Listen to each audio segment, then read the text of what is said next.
या देवी सर्वभूतेषु मां शक्तिरूपेण संस्था। नमस्तस्यै नमस्तस्यै नमस्तस्यै नमो नमः। जय माता दी। आप सभी भक्तजनों को शारदीय नवरात्रि की बहुत बहुत हार्दिक शुभकामनाएं। आप सभी के जीवन में माता रानी सदा सर्वदा आशीर्वाद और खुशियां बनाए रखे। हे प्रिय भक्तजनों, आज आप सभी के लिए लेकर आए हैं श्री दुर्गा सप्तशती के संपूर्ण अध्याय हिंदी में। तो आप सभी भक्तजन माता की जयकारे लगाते हुए इन अध्यायों का रस पान करें। तो एक बार प्रेम से बोलिए, माँ दुर्गा की जय। जय माता दी। श्री दुर्गा सप्तशती का पहला अध्याय। मेधा ऋषि का राजा सूरत और समाधि को देवी की महिमा बताते हुए मधुकैटभ वध का प्रसंग सुनाना। महर्षि मार्कंडेय जी बोले, सूर्य के पुत्र सर्वाण की उत्पत्ति की कथा विस्तार पूर्वक कहता हूँ, सुनो। सर्वाणी महामाया की कृपा से जिस प्रकार मनवंतर के स्वामी हुए, उसका भी हाल सुनो। पहले स्वारिच नामक राज्य था। वह प्रजा को अपने पुत्र के समान मानते थे, तो भी काला विध्वंसी राजा उनको शत्रु बन गए। दुष्टों को दंड देने वाले राजा सूरत की और उनके साथ लड़ाई हुई। कोला विध्वंसियों के संख्या में कम हो जाने पर राजा सूरत युद्ध में उनसे हार गए। तब वह अपने नगर में आ गए, लेकिन केवल अपने देश का राज ही उनके पास रह गया और वह उसी देश के राजा होकर राज्य करने लगे। किंतु उनके शत्रुओं ने उन पर वहां भी आक्रमण कर दिया। राजा को बलहीन देखकर उसके दुष्ट मंत्रियों ने राजा की सेना और खजाना अपने अधिकार में कर लिए। राजा सूरत अपने राज अधिकार को हारकर शिकार खेलने के बहाने घोड़े पर सवार होकर वहां से एक भयंकर वन की ओर प्रस्थान कर गए। उस वन में उन्होंने महर्षि मेधा का आश्रम देखा। वहां मेधा महर्षि अपने शिष्यों तथा मुनियों से सुशोभित हुए बैठे थे और वहां कितने ही हिंसक जीव परम शांति भाव से रहते थे। राजा सूरत ने महर्षि मेधा को प्रणाम किया और महर्षि ने भी उनका उचित सत्कार किया। राजा सूरत महर्षि के आश्रम में कुछ समय तक ठहरे।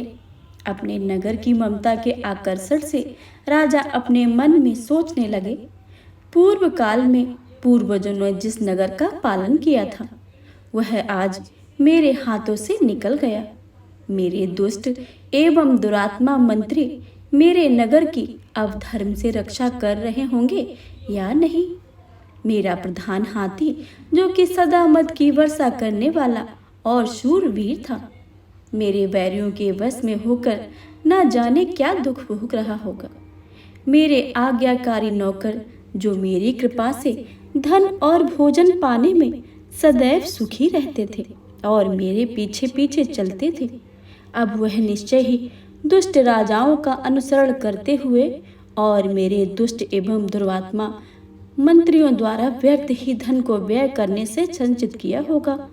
मेरा खजाना एक दिन अवश्य खाली हो जाएगा। इस प्रकार की बहुत सारी बातों को सोचते हुए राजा निरंतर दुखी रहने लगा। एक दिन राजा सूरत ने महर्षि मेधा के आश्रम के निकट एक वैश्य को देखा। राजा ने उससे पूछा, भाई, तुम कौन हो? यह तुम्हारे आने का क्या कारण है और तुम मुझे शोकाग्रस्त अनमने से दिखाई देते हो? इसका क्या कारण है? राजा के यह नम्र वचन सुनकर वैश्य ने महाराज सूरत को प्रणाम करके कहा। वैश्य बोला, राजन, मेरा नाम समाधि है। मैं धनियों के कुल में उत्पन्न एक वैश्य हूँ। मेरे दुष्ट स्त्री पुत्र आदि के लोभ में मेरा सब धन छीन लिया और मुझे घर से निकाल दिया। मैं इस तरह से दुखी होकर इस वन में चला आया हूँ और यहाँ रहता हुआ मैं इस बात को भी नहीं जानता हूँ कि अब मेरे घर में इस समय सब कुशल होंगे या नहीं। यहाँ मैं अपने परिवार का आचरण संबंधी कोई समाचार भी नहीं पा सकता कि वह घर में इस समय कुशल पूर्वक हैं या नहीं।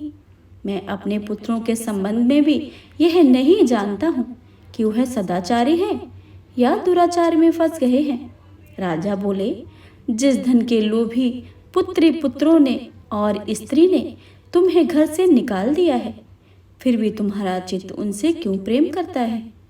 वैश्य ने कहा, मेरे विषय में आपका ऐसा कहना ठीक है, किंतु मेरा मन इतना कठोर नहीं है।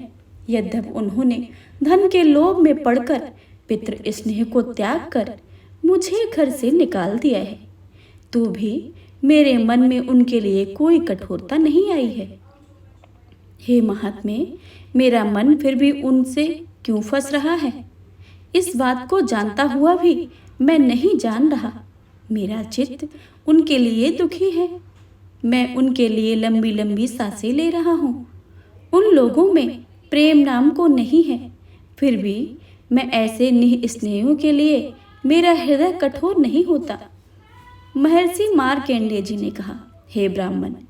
इसके पश्चात महाराज सुरथ और वह वैश्य दोनों महर्षि मेधा के समीप गए और उनके साथ यथा योग्य न्याय संभाषण करके दोनों ने वार्ता आरंभ की। और राजा बोले, हे भगवान, मैं आपसे एक बात पूछना चाहता हूँ, सो आप कृपा करके मुझे बताइए। मेरा मन अधीन नहीं है, इसमें मैं बहुत दुखी हूँ। राज्य धन आदि की चिंता अभी तक मुझे बनी हुई है और मेरा यह ममता अज्ञानियों की तरह बढ़ती ही जा रही है।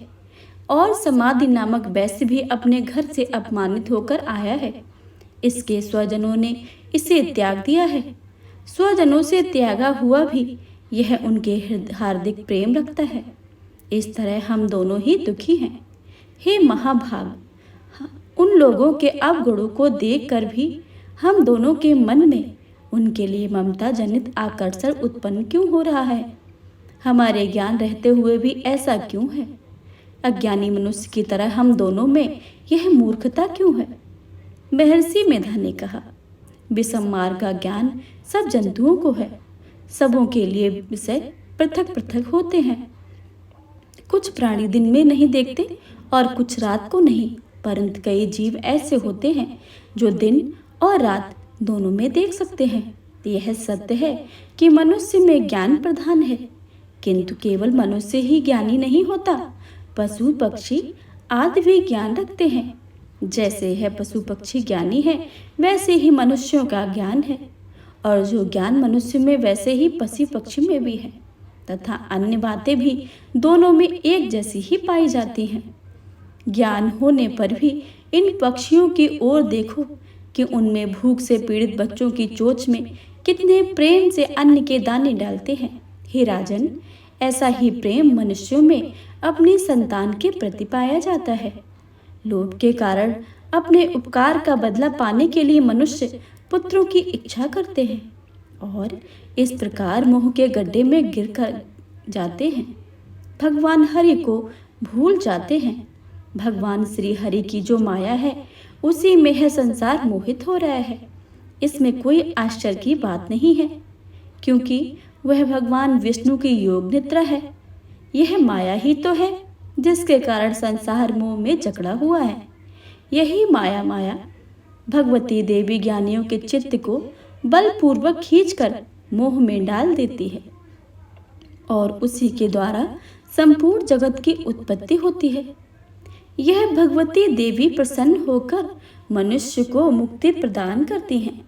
यही संसार के बंधन का कारण है तथा संपूर्ण ईश्वरों की स्वामिनी भी है।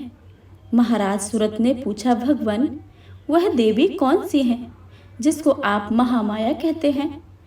हे ब्राह्मण, वह कैसे उत्पन्न हुई है और उसका कार्य क्या है। उसके चरित्र कौन कौन से हैं।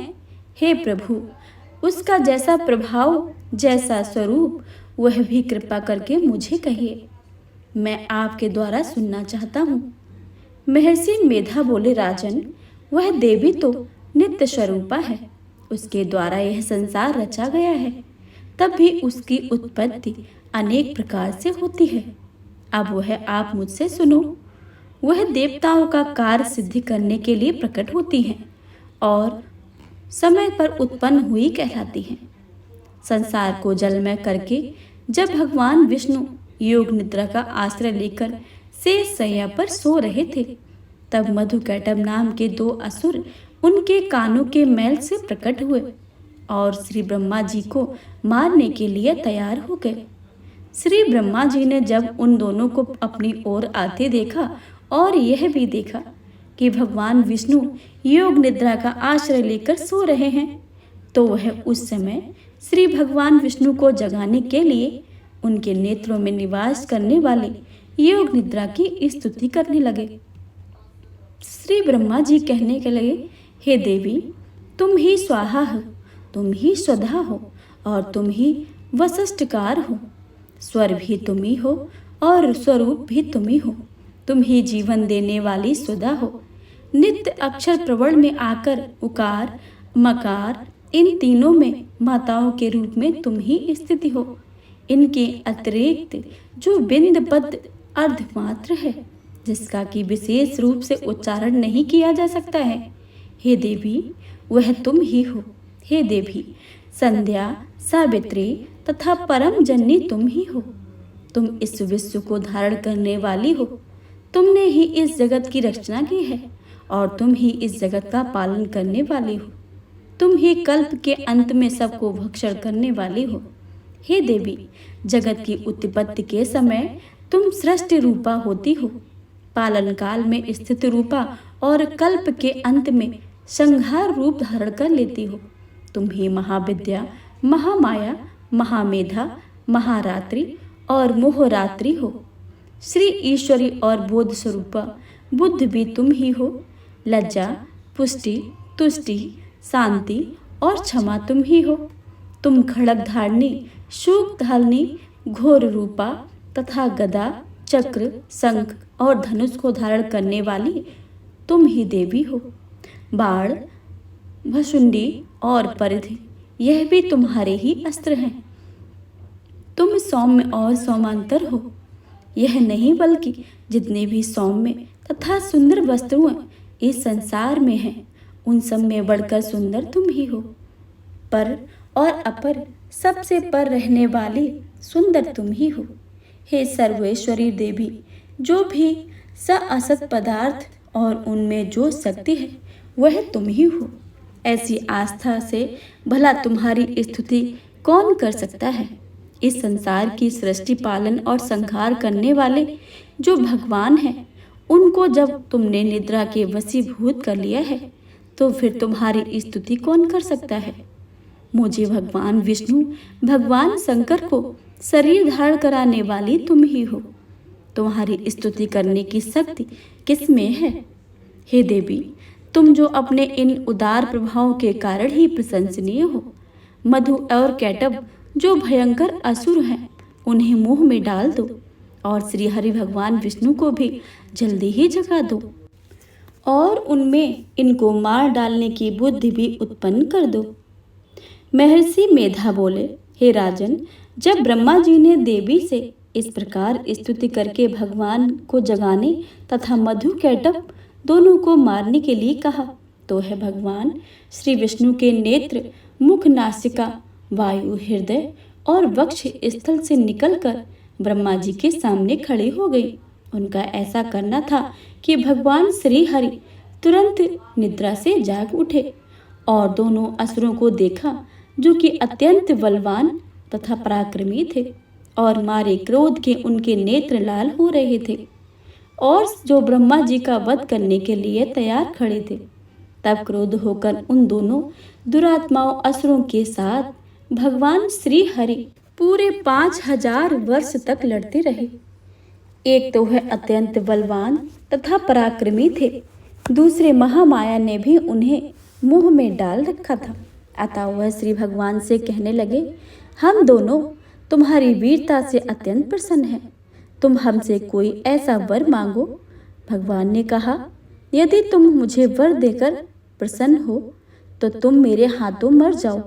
बस इतना सा ही वर मुझे मैं तुमसे मांगता हूँ, यहाँ दूसरे वर्ष में क्या प्रयोजन है? महर्षि मेधा बोले।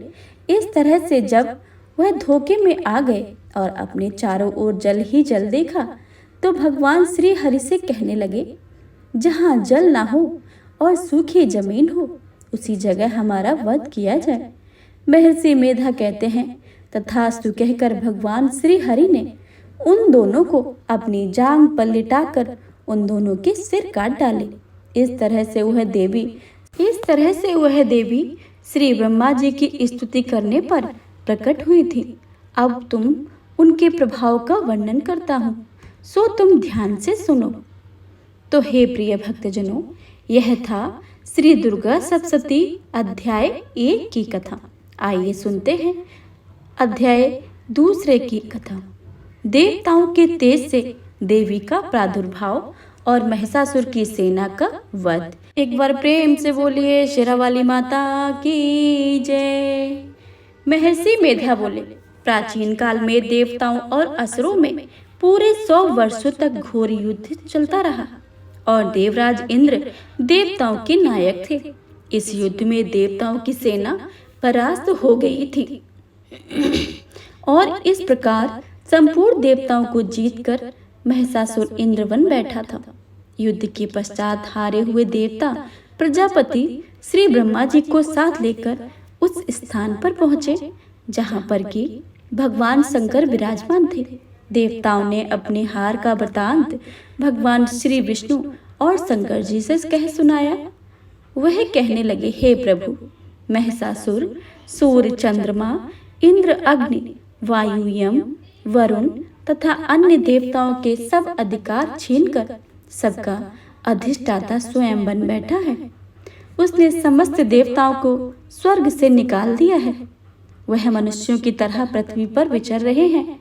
देवताओं की सारी करतूतें हमने आपको सुना दी है और आपकी शरण में इसलिए आए हैं कि आप उनके वध का कोई उपाय सोचें।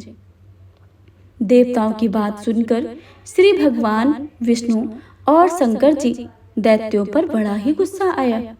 उनकी भौएं तन गईं और आंखें लाल हो गईं।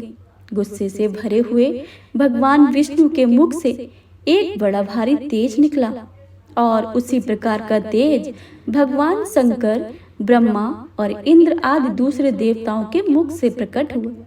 फिर वह सारा तेज एक में मिल गया और तेज का एक पुंज ऐसा दिखाई देता था जैसे कि ज्वालामाल पर्वत हो। देवताओं ने देखा उस पर्वत की ज्वाला चारों ओर फैली हुई थी और देवताओं के शरीर से प्रकट हुए तेज को किसी अन्य तेज की तुलना नहीं की जा सकती। एक स्थान पर इकट्ठा होने पर वह तेज देवी के रूप में परिवर्तित हो गया और अपने प्रकाश से तीनों लोकों में व्याप्त जान पड़ा। वह भगवान शंकर का तेज था। उससे देवी का मुख प्रकट हुआ। यमराज के तेज से उनके सिर के बाल बने। भगवान विष्णु के तेज से उनकी भुजाएं बनी। चंद्रमा के तेज से दोनों स्तन और इंद्र के तेज से जंघा तथा पिंडली बनी और पृथ्वी के तेज से नितंब भाग, ब्रह्मा के तेज से दोनों चरण और सूर्य के तेज से उनकी उंगलियां पैदा हुईं। वसुओं के तेज से हाथों की उंगलियां एवं कुबेर के तेज से नासिका बनी। प्रजापति के तेज से उनके दांत और अग्नि के तेज से उनके नेत्र बने। संध्या के तेज से उनकी भौएं और वायु के तेज से उनके कान प्रकट हुए। इस प्रकार उस देवी का प्रादुर्भाव हुआ। महिषासुर से पराजित देवता उस देवी को देखकर अत्यंत प्रसन्न हुए। भगवान शंकर ने अपने त्रिशूल से एक त्रिशूल निकाल कर उन देवी को दिया और भगवान विष्णु ने अपने चक्र में से एक चक्र निकालकर उस देवी को दिया। वरुण ने भी अपने चक्र में से एक चक्र निकालकर उस देवी को दिया। वरुण ने देवी को शंख भेंट किया। अग्नि ने इसे शक्ति दी। वायु ने उन्हें धनुष और बाण दिया। सहस्त्र नेत्रों वाले श्री देवराज इंद्र ने अपने वज्र में से उत्पन्न करके वज्र दिया और ऐरावती हाथी का एक घंटा उतार कर देवी को भेंट किया। यमराज ने उसे काल दंड में एक दंड दिया। बड़ों ने उन्हें पाश दिया। प्रजापति ने उसे देवी को स्फटिक की माला दी और ब्रह्मा जी ने उन्हें कमंडल दिया। सूर्य ने देवी की समस्त रोमों में अपनी किरणों का तेज भर दिया। काल ने उसे चमकती हुई ढाल और तलवार दी और उज्ज्वल हार और दिव्य अस्त्र भेंट किए और इनके साथ ही उन्हें दिव्य चूड़ामणि दी। 2 कुंडल, कंकड़, उज्ज्वल अर्धचंद्र, बाहों के लिए बाजूबंद, चरणों के लिए नुपुर, गले के लिए सुंदर हंसुली और उंगलियों के लिए रत्न की अंगूठियां प्रदान की। विश्वकर्मा ने उनको फरसा दिया और उसके साथ ही कई प्रकार के अस्त्र और अभेद कवच दिए। और इसके अतिरिक्त उसने कभी ना कुम्भलाने वाले सुंदर कमलों की मालाएं भेंट की। समुद्र ने सुंदर कमल का फूल भेंट किया। हिमालय ने सवारी के लिए सिंह और तरह तरह के रत्न देवी को भेंट किए। यक्षराज कुबेर ने मधु से भरा हुआ पात्र और शेष नाग ने उन्हें बहुमूल्य मणियों से विभूषित नागहार प्रकट किया। इस तरह दूसरे देवताओं ने भी उन्हें आभूषण और अस्त्र देकर उनका सम्मान किया। इसमें पश्चात देवी ने उच्च स्वर से गर्जना की। उसके इस भयंकर नाद से आकाश गूंज उठा। देवी का वह उच्च स्वर से किया हुआ सिंहनाद समा न सका। आकाश उनके सामने छोटा प्रतीत होने लगा। उससे बड़े जोर की प्रतिध्वनि हुई, जिससे समस्त विश्व में हलचल मच गई और समुद्र कांप उठे। पृथ्वी डोलने लगी और सब पर्वत हिलने लगे। देवताओं ने उस समय प्रसन्न होकर सिंह वाहिनी जगतमयी देवी से कहा, हे देवी, तुम्हारी जय हो। इसके साथ महर्षियों ने भक्ति भाव से विनम्र होकर उनकी स्तुति की। संपूर्ण लोक के शोक मग्न देखकर दैत्यगण अपनी सेनाओं को साथ लेकर और हथियार आदि सजा उठाकर उठ खड़े हुए। महिषासुर के क्रोध को कोई सीमा नहीं थी। उसने क्रोध से भरकर कहा, यह सब क्या उत्पात है। फिर वह अपनी सेना के साथ उस ओर दौड़ा जिस ओर से भयंकर नाद का शब्द सुनाई दिया था, और आगे पहुंचकर उसने देवी को देखा, जो कि अपनी प्रभा से तीनों लोकों को प्रकाशित कर रही थी। उसके चरणों के भार से पृथ्वी दबी जा रही थी। माथे के मुकुट से आकाश में रेखा सी बन रही थी और उनके धनुष की टंकोर से सब लोग क्षुब्ध हो रहे थे। देवी अपने सहस्त्रों भुजाओं को संपूर्ण दिशाओं में फैलाकर खड़ी थी। इसके पश्चात उनका दैत्यों के साथ युद्ध छिड़ गया और कई प्रकार के अस्त्र और शस्त्रों से सबकी सब दिशाएं उद्घोषित होने लगी। महिषासुर की सेना का सेनापति चुछुर नाम का एक महान असुर था। वह आगे बढ़कर देवी के साथ युद्ध करने लगा और दूसरे दैत्यों की चतुरंगिनी सेना साथ लेकर चामर भी लड़ने लगा और 60,000 महारथियों को लेकर उदग्र नामक महादैत्य आकर युद्ध करने लगा और महाहनु नामक असुर 1 करोड़ रथियों को लेकर असिलोमा नामक असुर 5 करोड़ सैनिकों के साथ युद्ध करने लगा। बास्कल नामक असुर 60 लाख असुरों के साथ युद्ध में आ डटा। विडालक नामक असुर 1 करोड़ हाथियों को लेकर सेना से लड़ने को तैयार था। इन सब के अतिरिक्त और भी हजारों असुर हाथी घोड़े साथ लेकर लड़ने लगे और इन सब के पश्चात महिषासुर करोड़ों रथों, हाथियों और घोड़ों सहित वहां आकर देवी के साथ लड़ने लगा। सभी असुर तोमर, भिंदीपाल, शक्ति, मुसल, खड़गों, परसों, पट्टियों के साथ रणभूमि में देवी के साथ युद्ध करने लगे। कई शक्तियां फेंकने लगे और कोई अन्य शस्त्र आदि। इसके पश्चात सबके सब दैत्य अपनी तलवारें हाथों में लेकर देवी की ओर दौड़े और उसे मार डालने का उद्योग करने लगे। मगर देवी ने क्रोध में भरकर खेल ही खेल में उनके सब अस्त्रों शस्त्रों को काट दिया। इसके पश्चात ऋषियों और देवताओं ने देवी की स्तुति आरंभ कर दी और वह प्रसन्न होकर असुरों के शरीरों पर अस्त्र शस्त्रों की वर्षा करती रही। देवी का वाहन भी क्रोध में भरकर दैत्य सेना में विचरने लगा, जैसे कि वन में दावानल फैल रहा हो। युद्ध करती हुई देवी ने क्रोध से भरकर जितने श्वासों को छोड़ा, वह तुरंत ही सैकड़ों हजारों गणों के रूप में परिवर्तित हो गए। फरसे, भिंदीपाल, खड़क, धा, पट्टस्य इत्यादि अस्त्रों के साथ दैत्यों से युद्ध करने लगे। देवी की शक्ति से बड़े हुए गण दैत्यों का नाश करते हुए ढोल, शंख व मृदंग आदि बजा रहे थे। तदअंतर देवी ने त्रिशूल, गदा, शक्ति खड़ग इत्यादि से सहस्त्र असुरों को मार डाला। कितनों को घंटे की भयंकर आवाज से यमलोक पहुंचा दिया और कितने ही असुरों को उसने पास में बांधकर पृथ्वी पर धर घसीटा। कितनों को अपनी तलवार से टुकड़े टुकड़े कर दिए और कितनों को गदा की चोट से धरती पर सुला दिया। कई दैत्य मूसल की मार से घायल होकर रक्तपमन करने लगे और कई सूल से छाती फट जाने के कारण पृथ्वी पर ही लेट गए और कितनों की वार से कमर टूट गई। देवताओं को पीड़ा देने वाले दैत्य कट कट कर मरने लगे।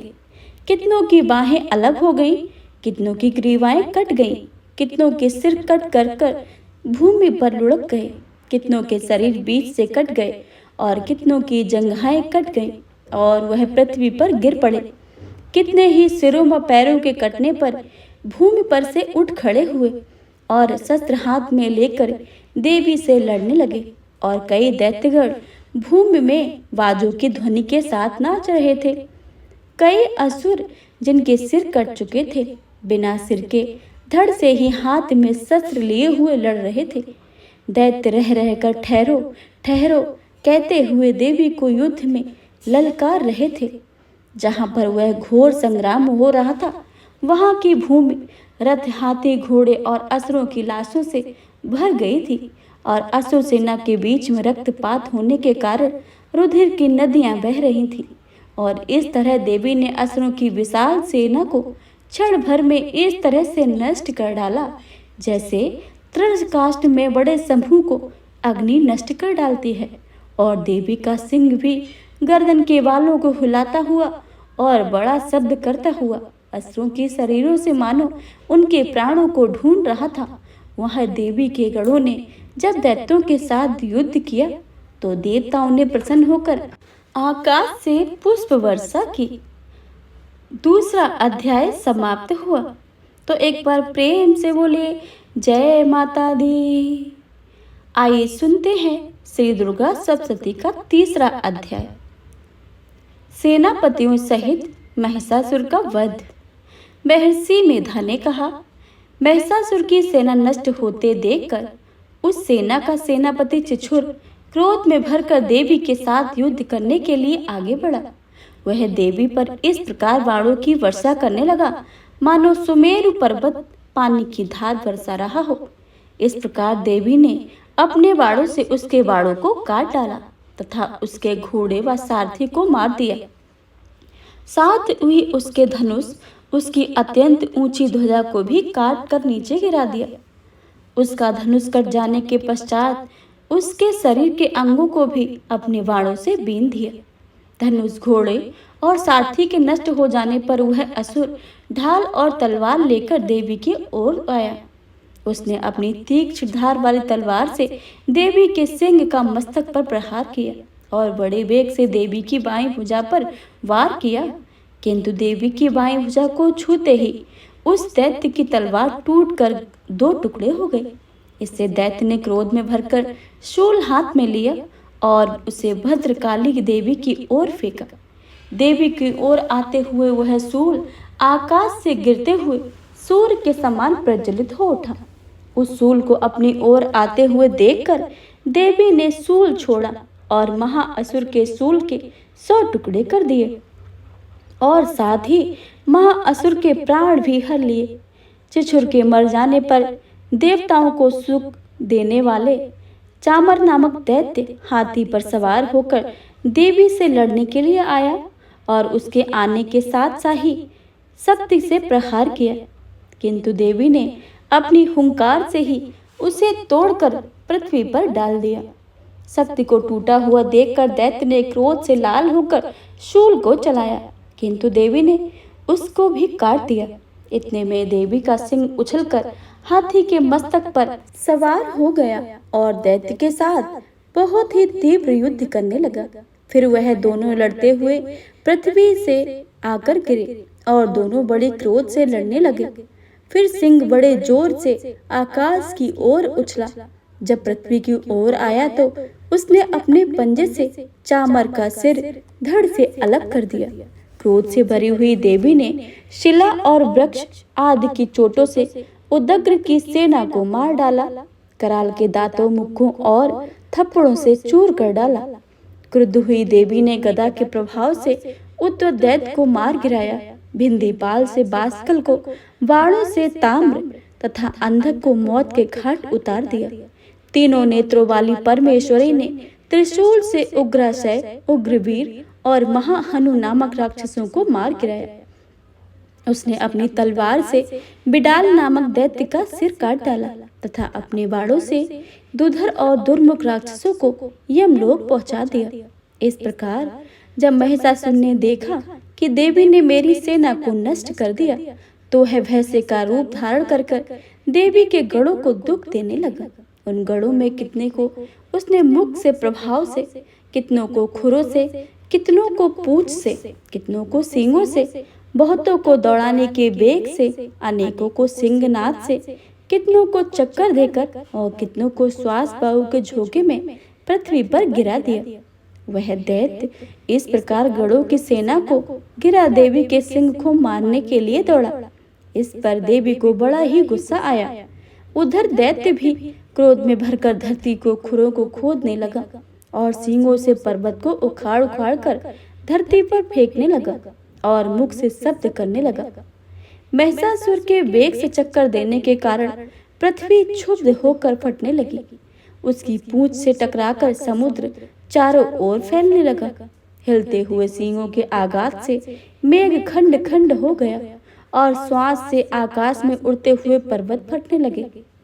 इस तरह क्रोध से भरे हुए राक्षस को देखकर चंडिका को भी क्रोध आ गया और वह उसे मारने के लिए क्रोध में भर गई। देवी ने पास फेंककर दैत्य का वध बांध लिया और उसे बन जाने पर दैत्य का रूप त्याग दिया और सिंह का रूप बना लिया। जो ही देवी उसका सिर काटने के लिए तैयार हुई कि उसने पुरुष का रूप बना लिया, जो कि हाथ में तलवार लिए हुए था। देवी ने तुरंत ही अपने बाणों के साथ उस पुरुष को अपनी तलवार ढाल सहित बीन डाला। इसके पश्चात वह हाथी के रूप में दिखाई देने लगा और अपनी लंबी सूंड से देवी के सिंग को खींचने लगा और गरजने लगा। देवी ने अपनी तलवार से उसकी सूंड काट डाली। तब राक्षस ने एक बार फिर वैसे का रूप धारण कर लिया और पहले की तरह चर अचर जीवों सहित समस्त त्रिलोकी को व्याकुल करने लगा। इसके पश्चात क्रोध से भरी हुई देवी बारंबार उत्तम मधु का पान करने लगी और लाल लाल नेत्र करके हंसने लगी। उधर बलवीर तथा मद में क्रुद्ध हुए दैत्य भी गरजने लगे। अपने सींगों से देवी पर पर्वत को फेंकने लगी। देवी अपने बाणों से उसके फेंके हुए पर्वत को चूर करती हुई बोली, अरे मूढ़, जब तक मैं मधुपान कर रही हूँ तब तक तू ही गरज ले और इसके पश्चात मेरे हाथों तेरी मृत्यु हो जाने पर देवता गरजेंगे। महर्षि मेधा ने कहा। यूं कहकर देवी उछलकर उस दैत्य पर जा चढ़ी और उसको अपने पैर में दबाकर सूल से उसके गले पर आघात किया। देवी के पैर से दबने पर भी दैत्य अपने दूसरे रूप में अपने मुख से बाहर होने लगा। अभी वह आधा ही बाहर निकला था कि देवी ने अपने प्रभाव से उसे रोक दिया। जब वह आधा निकला हुआ देवी दैत्य युद्ध करने लगा तो देवी ने अपनी तलवार से उसका सिर काट दिया। इसके पश्चात सारी राक्षस सेना हाहाकार करती हुई वहां से भाग खड़ी हुई और जब लोग अत्यंत प्रसन्न हुए तब ऋषि, मुनि और महर्षि सहित देवी की स्तुति करने लगे। गंधर्वराज कन्या गान करने लगी तथा अप्सराएं नृत्य करने लगी। हे प्रिय भक्तजनों, तीसरा अध्याय समाप्त हुआ। आइए श्रवण करते हैं श्री दुर्गा सप्तशती अध्याय 4 की कथा। इंद्र आदि देवताओं द्वारा देवी की स्तुति।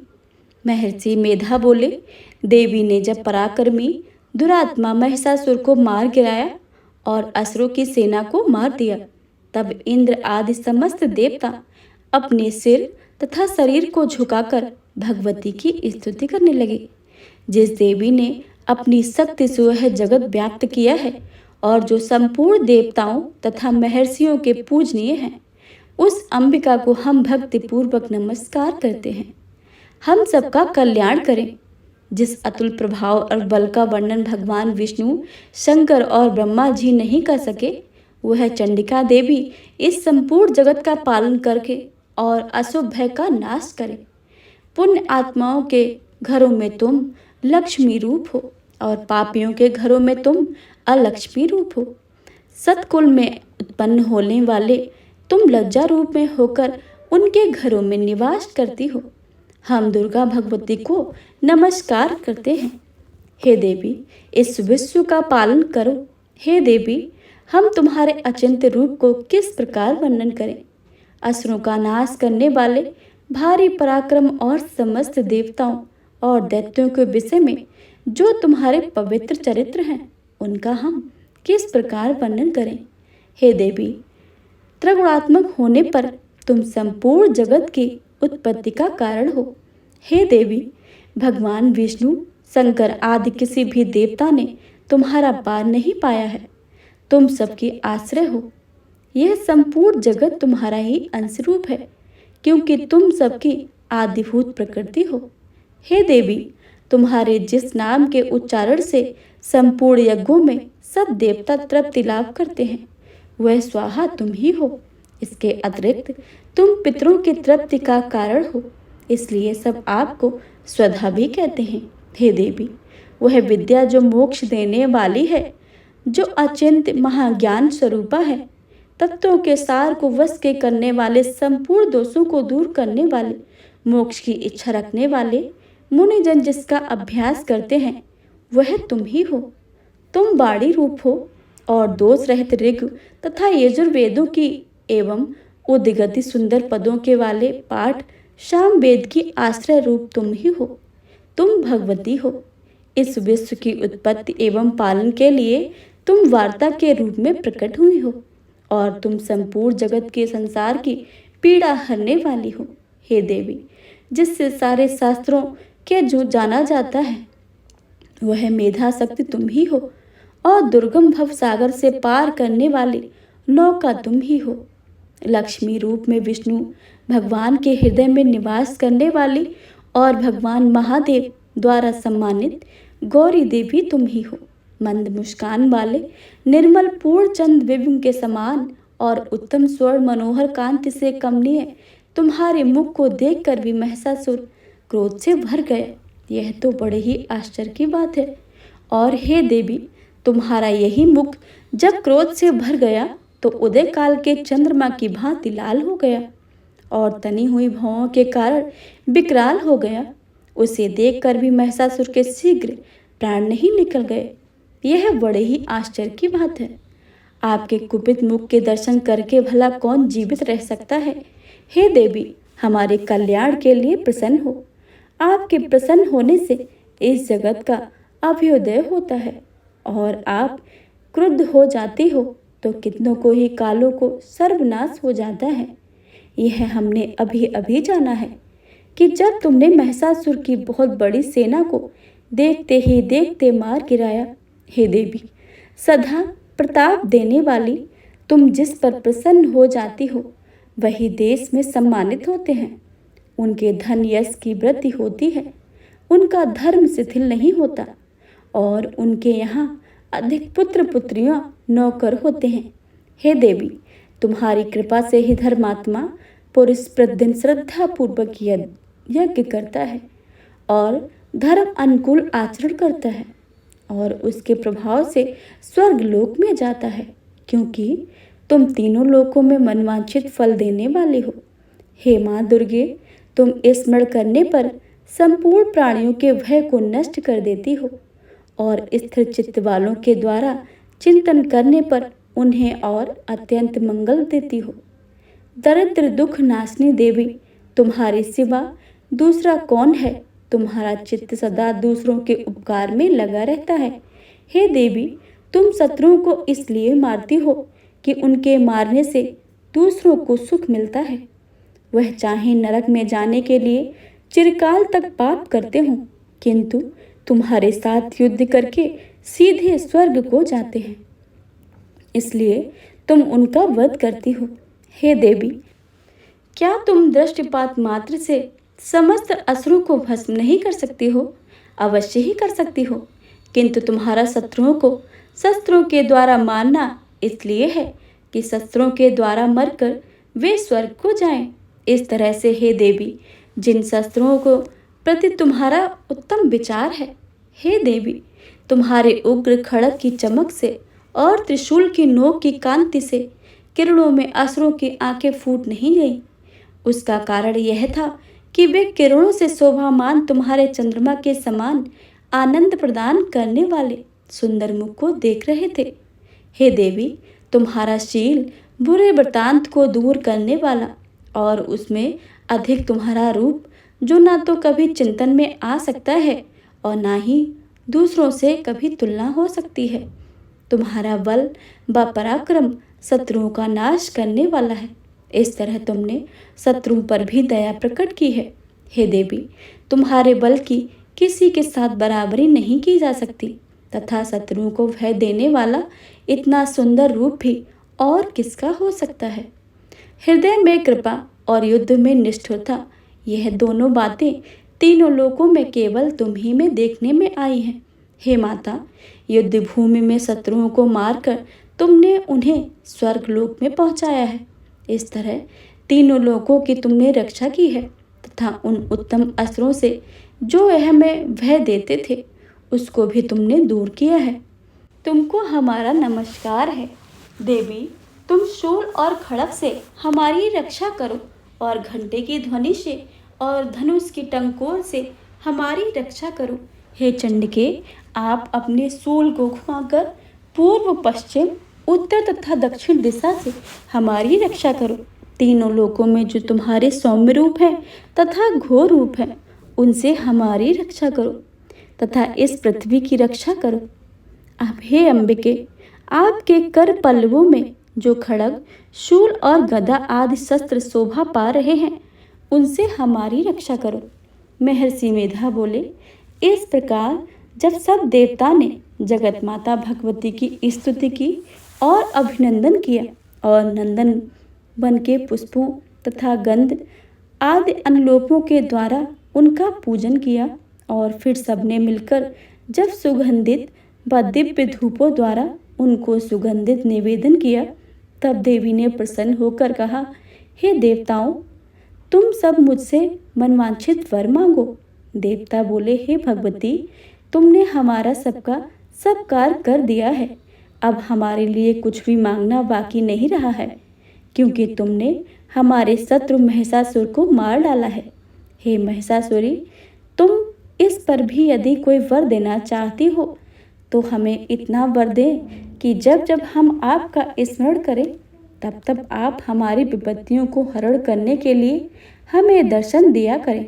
हे अंबिके, जो कोई भी तुम्हारी स्तुति करे, तुम उनको वित्त समृद्ध और वैभव देने के साथ ही उनके धन, स्त्री आदि संपत्ति को बढ़ाएं और सदा हम पर प्रसन्न रहें। महर्षि बोले, हे राजन, देवताओं ने जब जगत के लिए तथा अपने लिए इस प्रकार से प्रश्न किया तो बस तथास्तु कहकर देवी अंतर ध्यान हो गई। हे भूप, जिस प्रकार तीनों लोगों का हित चाहने वाली यह भगवती देवताओं के शरीर से उत्पन्न हुई थी, वह सारा वृतांत मैंने तुमसे कह सुनाया है। और इसके पश्चात दुष्ट असुरों तथा शुंभ निशुंभ का वध करने और सब लोगों की रक्षा करने के लिए जिस प्रकार गौरी देवी के शरीर में उत्पन्न हुई थी, वह सारा वृतांत मैं यथावत वर्णन करता हूँ। हे प्रिय भक्तजनों, चौथा अध्याय संपूर्ण हुआ। आइए रसपान करते हैं अध्याय 5 की कथा। तो एक बार प्रेम से बोलिए जय माता दी। देवताओं द्वारा देवी की स्तुति, चंडमुंड के मुख से अंबिका के रूप की प्रशंसा सुनकर शुंभ का उनके पास दूध भेजना और दूध का निराश होकर लौटना। महर्षि मेधा ने कहा, पूर्व काल में शुंभ निशुंभ नामक असुरों ने अपने बल के मध्य में इंद्र का त्रिलोकी का राज और यज्ञों के भाग छीन लिए, और वह दोनों इस प्रकार सूर्य, चंद्रमा, धर्मराज और वरुण के अधिकार भी छीनकर स्वयं ही उनका उपयोग करने लगे। वायु और अग्नि का भी वह कार्य करने लगे, और इसके पश्चात उन्होंने जिन देवताओं का राज्य छीना था उनको अपने अपने स्थान से निकाल दिया। इस तरह से अधिकार छीने हुए दैत्यों तथा दैत्यों द्वारा निकाले हुए देवता अपराजिता देवी का स्मरण करने लगे कि देवी ने हमको वर दिया था कि मैं तुम्हारी संपूर्ण विपत्तियों को नष्ट करके रक्षा करूंगी। ऐसा विचार करके सब देवता हिमालय पर गए और भगवती विष्णु माया की स्तुति करने लगे। देवताओं ने कहा कि देवी को नमस्कार है, शिव को नमस्कार है, प्रकृति और भद्रा को नमस्कार है। हम लोग रौद्र, नित्या और गौरी को नमस्कार करते हैं। ज्योतिषमयी, चंद्रूपणी व सुख रूपा देवी को निरंतर नमस्कार है। शरणागतों का कल्याण करने वाली वृद्धि और सिद्ध रूपा देवी को हम बार बार नमस्कार करते हैं। और नेत्र, रुद्र राजाओं की लक्ष्मी तथा सर्वाणी को नमस्कार है। दुर्गा को दुर्ग स्थलों को पार करने वाली दुर्गपारा को, सारा, सर्वकारिणी, ख्याति, कृष्णा और धूम्र देवी को सदैव नमस्कार है। अत्यंत सौम्य तथा अत्यंत रौद्र रूप को हम नमस्कार करते हैं, उन्हें हमारा बारंबार प्रणाम है। जगत की आधारभूत देवी कृत को हम बार बार नमस्कार करते हैं। जिस देवी को प्राणी मात्र विष्णु माया कहते हैं उनको नमस्कार है, उनको नमस्कार है। जो देवी संपूर्ण प्राणियों में चेतना कहलाती हैं, जो देवी संपूर्ण प्राणियों में बुद्धि रूप में स्थित हैं, और जो देवी सब प्राणियों में निद्रा रूप में विराजमान है, उनको नमस्कार है, उनको नमस्कार है, उनको बारंबार नमस्कार है। जो देवी संपूर्ण प्राणियों में क्षुधा रूप में विराजमान है, और जो देवी संपूर्ण प्राणियों में छाया रूप में स्थित हैं, जो देवी संपूर्ण प्राणियों में शक्ति रूप में स्थित हैं, उनको नमस्कार है, उनको नमस्कार है, उनको बारंबार नमस्कार है। जो देवी संपूर्ण प्राणियों में तृष्णा रूप में स्थित हैं, जो देवी संपूर्ण प्राणियों में शांति रूप में स्थित हैं, और जो देवी संपूर्ण प्राणियों में जाति रूप में स्थित हैं, जो देवी संपूर्ण प्राणियों में लज्जा रूप में स्थित हैं, उनको नमस्कार है, उनको नमस्कार है, उनको बारंबार नमस्कार है। जो देवी संपूर्ण प्राणियों में श्रद्धा रूप में स्थित हैं, जो देवी संपूर्ण प्राणियों में कांति रूप में स्थित हैं, जो देवी संपूर्ण प्राणियों में लक्ष्मी रूप में स्थित हैं, उनको नमस्कार है, उनको नमस्कार है, उनको बारंबार नमस्कार है। जो देवी संपूर्ण प्राणियों में वृत्ति रूप में स्थित हैं, जो देवी संपूर्ण प्राणियों में स्मृति रूप में स्थित हैं, जो देवी संपूर्ण प्राणियों में दया रूप में स्थित हैं, जो देवी संपूर्ण प्राणियों में तुष्ट रूप में स्थित हैं, उनको नमस्कार है, उनको नमस्कार है, उनको बारंबार नमस्कार है।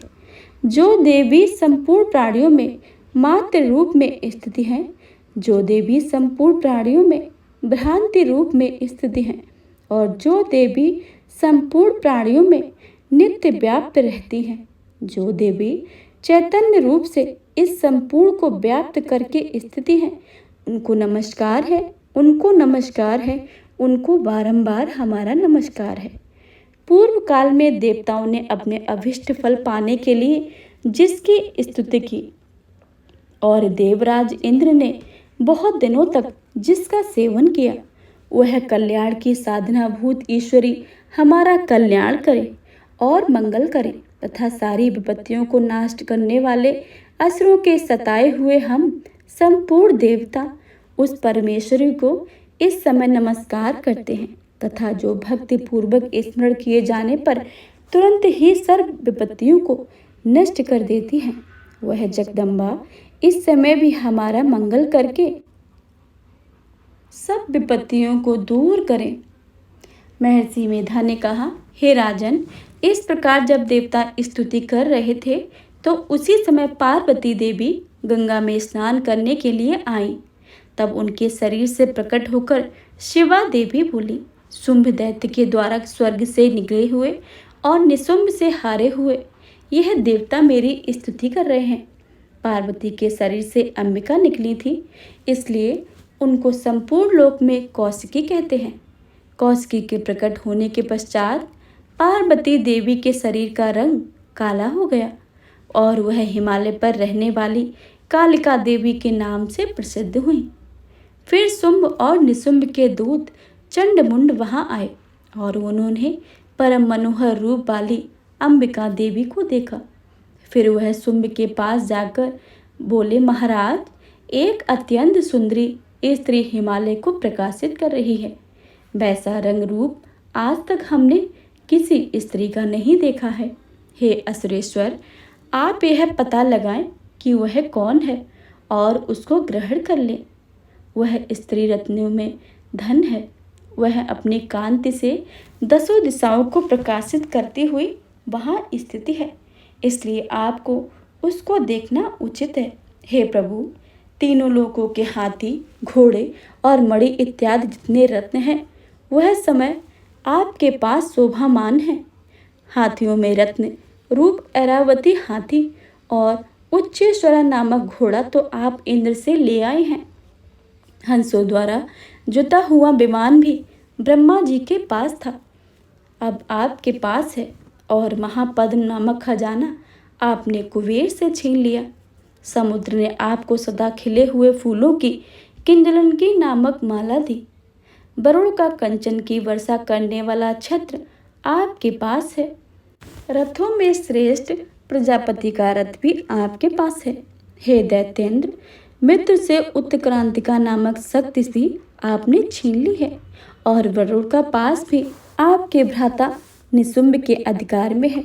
और जो अग्नि में ना जल सके ऐसे 2 वस्त्र अग्नि ने आपके दिए हैं। हे दैत्यराज, इस प्रकार सारी रत्न रूपी वस्तुएं आप संग्रह कर चुके हैं, तो फिर आप यह कल्याणकारी स्त्री को रत्न रूप अनुपम स्त्री आप क्यों नहीं ग्रहण करते? महर्षि मेधा बोले, चंडमुंड का यह वचन सुनकर शुंभ ने विचारा कि सुग्रीव को अपना दूत बनाकर देवी के पास भेजा जाए। प्रथम उसको सब कुछ समझा कर कह दिया और कहा कि वहां जाकर तुम उसको अच्छी तरह से समझाना और ऐसा उपाय करना जिससे वह प्रसन्न होकर तुरंत ही मेरे पास चली आए। भली प्रकार समझाकर कहना। दूत सुग्रीव पर्वत के उस रमणीय भाग में जा पहुंचा जहां देवी रहती थी। दूत ने कहा, हे देवी, दैत्यों का राजा शुंभ जो इस समय तीनों लोकों का स्वामी है, मैं उसका दूत हूँ और यहाँ तुम्हारे पास आया हूँ। संपूर्ण देवता उसकी आज्ञा एक स्वर में मानते हैं। अब जो कुछ मैं आपसे कहने वाला हूँ वह आप ध्यान से सुनो। और उसने कहा है, इस प्रकार संपूर्ण त्रिलोकी मेरे वश में है और संपूर्ण यज्ञों के भाग पृथक पृथक मैं ही लेता हूँ। तीनों लोकों में जितने श्रेष्ठ रत्न वह सब मेरे पास हैं। देवराज इंद्र का वाहन ऐरावत मेरे पास है जो मैंने छीन लिया है।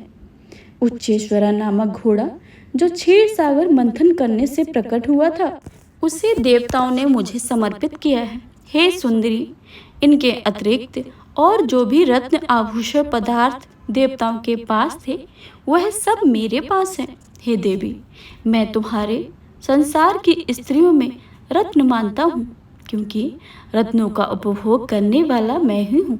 हे चंचल कटाओं वाली सुंदरी, अब यह मैं तुम पर छोड़ता हूँ कि तुम मेरे पास या मेरे भाई पराक्रमी निशुंभ की सेवा में आ जाएं। यदि तू मुझे वरेगी तो तुझे अतुल महान ऐश्वर्य की प्राप्ति होगी। अतः तुम अपनी बुद्धि से यह विचार करके मेरे पास चली आओ। महर्षि मेधा ने कहा। दूत के ऐसा कहने पर संपूर्ण जगत का कल्याण करने वाली भगवती दुर्गा मन ही मन मुस्कुराई और इस प्रकार कहने लगी। देवी ने कहा, हे दूत, तू जो कुछ कह रहा है वह सब कुछ सत्य है, इसमें किंचित मात्र भी झूठ नहीं है।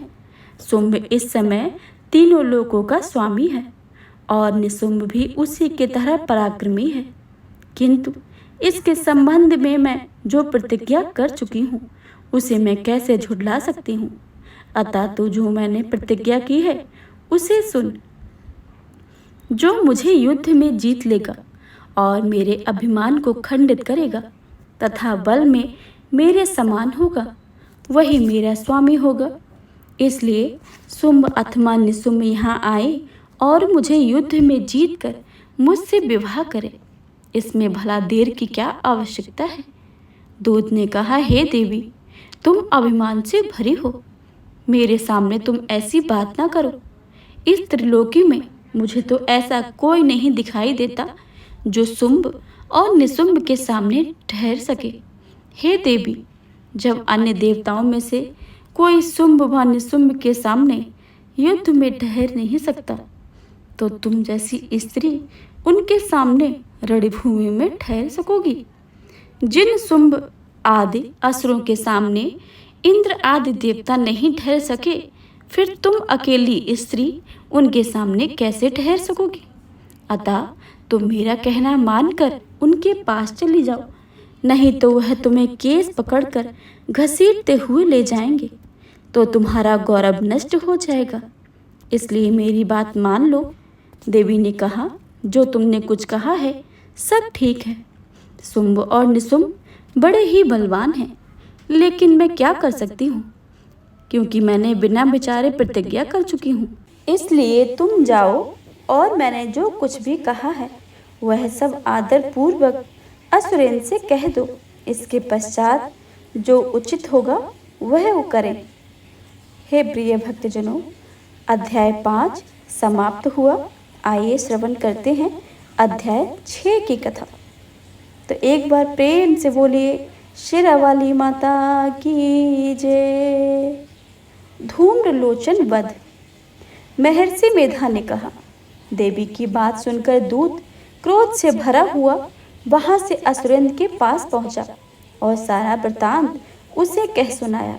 दूत की बात सुनकर असुरेंद्र के क्रोध का पराबर न रहा और उसने अपने सेनापति धूम्रलोचन से कहा, धूम्रलोचन, तुम अपनी सेना सहित शीघ्र वहां जाओ और उस दुष्टा के केसों को पकड़कर उसे घसीटते हुए यहाँ लेकर आओ।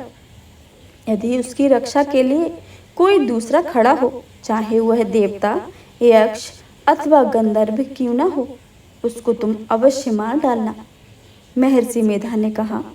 शुंभ के इस प्रकार आज्ञा देने पर धूम्रलोचन 60,000 राक्षसों की सेना को लेकर वहां पहुंचा और देवी को देखकर ललकार कर कहने लगा, अरे तू अभी शुंभ और निशुंभ के पास चल, नहीं तो मैं तुझे तेरे केस को पकड़कर घसीटते हुए ले जाऊंगा। देवी बोली, असुरेंद्र का भेजा हुआ तेरे जैसा बलवान यदि बलपूर्वक मुझे ले जाएगा तो ऐसी दशा में मैं तुम्हारा क्या ही कर सकती हूँ। महर्षि मेधा ने कहा। ऐसा कहने पर धूम्रलोचन उसकी ओर लपका, किंतु देवी ने उसे अपनी हुंकार से ही भस्म कर दिया।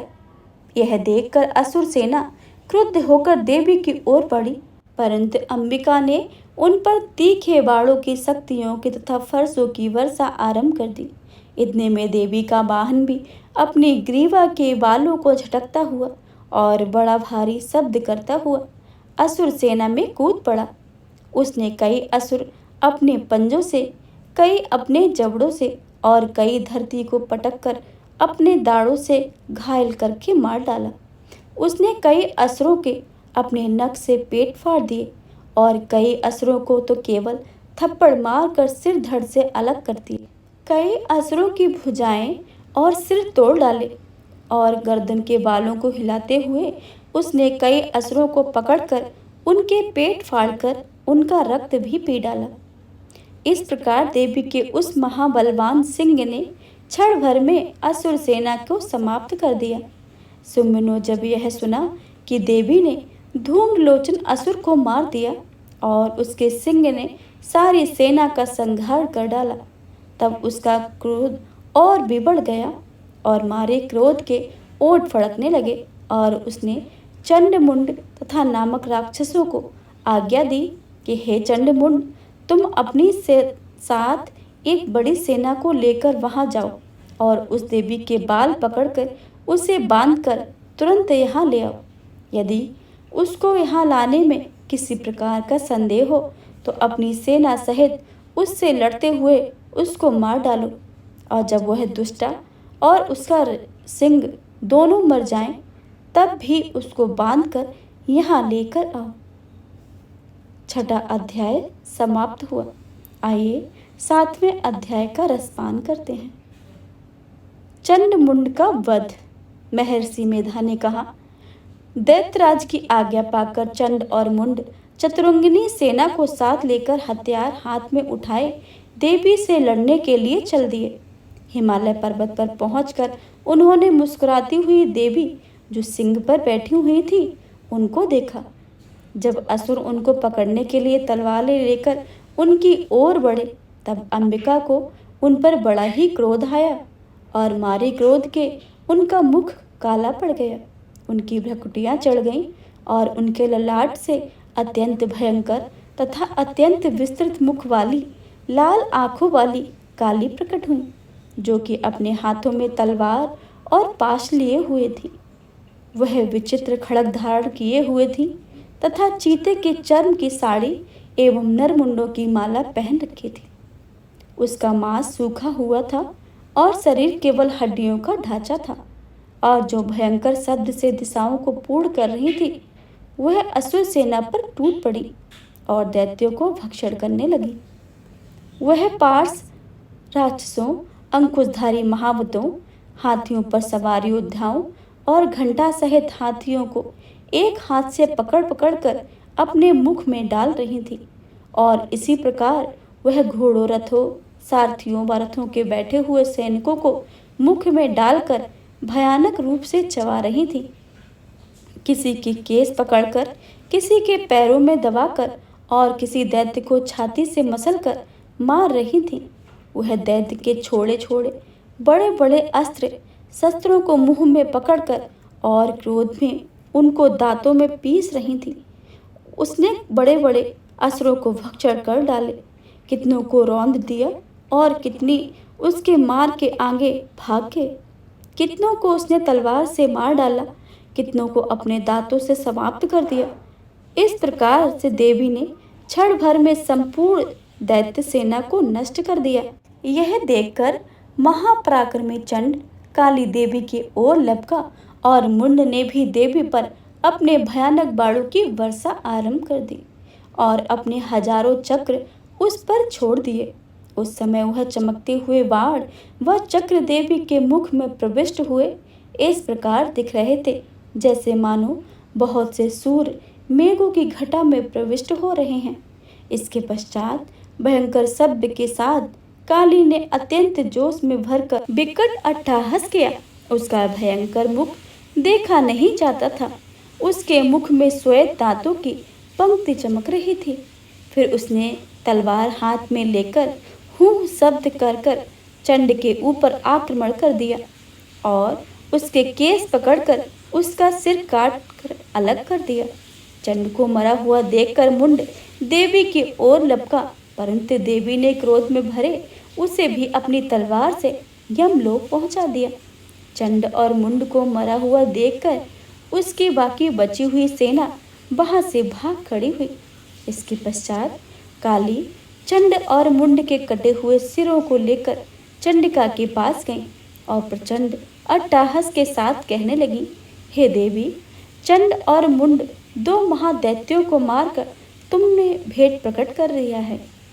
अब शुंभ और निशुंभ को तुमको स्वयं वध करना होगा। महर्षि मेधा ने कहा। वहां लाए हुए चंड और मुंड के सिरों को देखकर कल्याणकारी चंडी ने काली की मधुर वाणी से कहा, हे देवी, तुम चूंकि चंड और मुंड को मेरे पास लेकर आई हो, अतः संसार में चामुंडा के नाम से तुम्हारी ख्याति होगी। हे प्रिय भक्तजनों, श्री दुर्गा सप्तशती का 7वां अध्याय यहीं समाप्त होता है। आगे सुनिए 8वां अध्याय। या देवी सर्वभूतेषु मां शक्ति रूपेण संस्थिता, नमस्तस्यै नमस्तस्यै नमस्तस्यै नमो नमः। रक्तबीज वध। महर्षि मेधा ने कहा, चंड मुंड नामक राक्षसों के मर जाने से, बहुत से सेना के नष्ट हो जाने से असुरों के राजा प्रतापी शुंभ ने क्रुद्ध होकर अपनी सेना को युद्ध के लिए तैयार होने की आज्ञा दी। उसने कहा, अब उदयुद्ध नामक 86,000 सेनापति अपनी सेनाओं के साथ युद्ध के लिए जाएं और कम्बू नामक 84 सेनापति भी युद्ध के लिए जाएं और कोटिवीर नामक 50 सेनापति, धौम्रकुल नाम के 100 सेनापति प्रस्थान करें। कालक, द्रौहद, मौर्य और काल के यह दैत्य भी मेरा आज्ञा से सजकर युद्ध के लिए कूच करें। भयानक शासन करने वाले असुरों के स्वामी शुंभ इस प्रकार आज्ञा देकर बहुत बड़ी सेना के साथ युद्ध के लिए चला। उसकी सेना को अपनी ओर आता देखकर चंडिका ने अपने धनुष की टंकोर से पृथ्वी और आकाश के बीच के भाग को गुंजा दिया। हे राजन, इसके पश्चात देवी के सिंह ने दहाड़ना आरंभ कर दिया और अंबिका के घंटे के शब्दों ने उस ध्वनि की ओर और भी बढ़ा दिया। धनुष की टंकार, शेर की दहाड़ और घंटे की शब्द से पृथ्वी और आकाश के बीच का भाग गूंज उठा और इसके साथ ही देवी ने अपने मुख और भयानक बना लिया। ऐसा भयंकर शब्द को सुनकर राक्षसी सेना ने देवी तथा सिंह को चारों ओर से घेर लिया।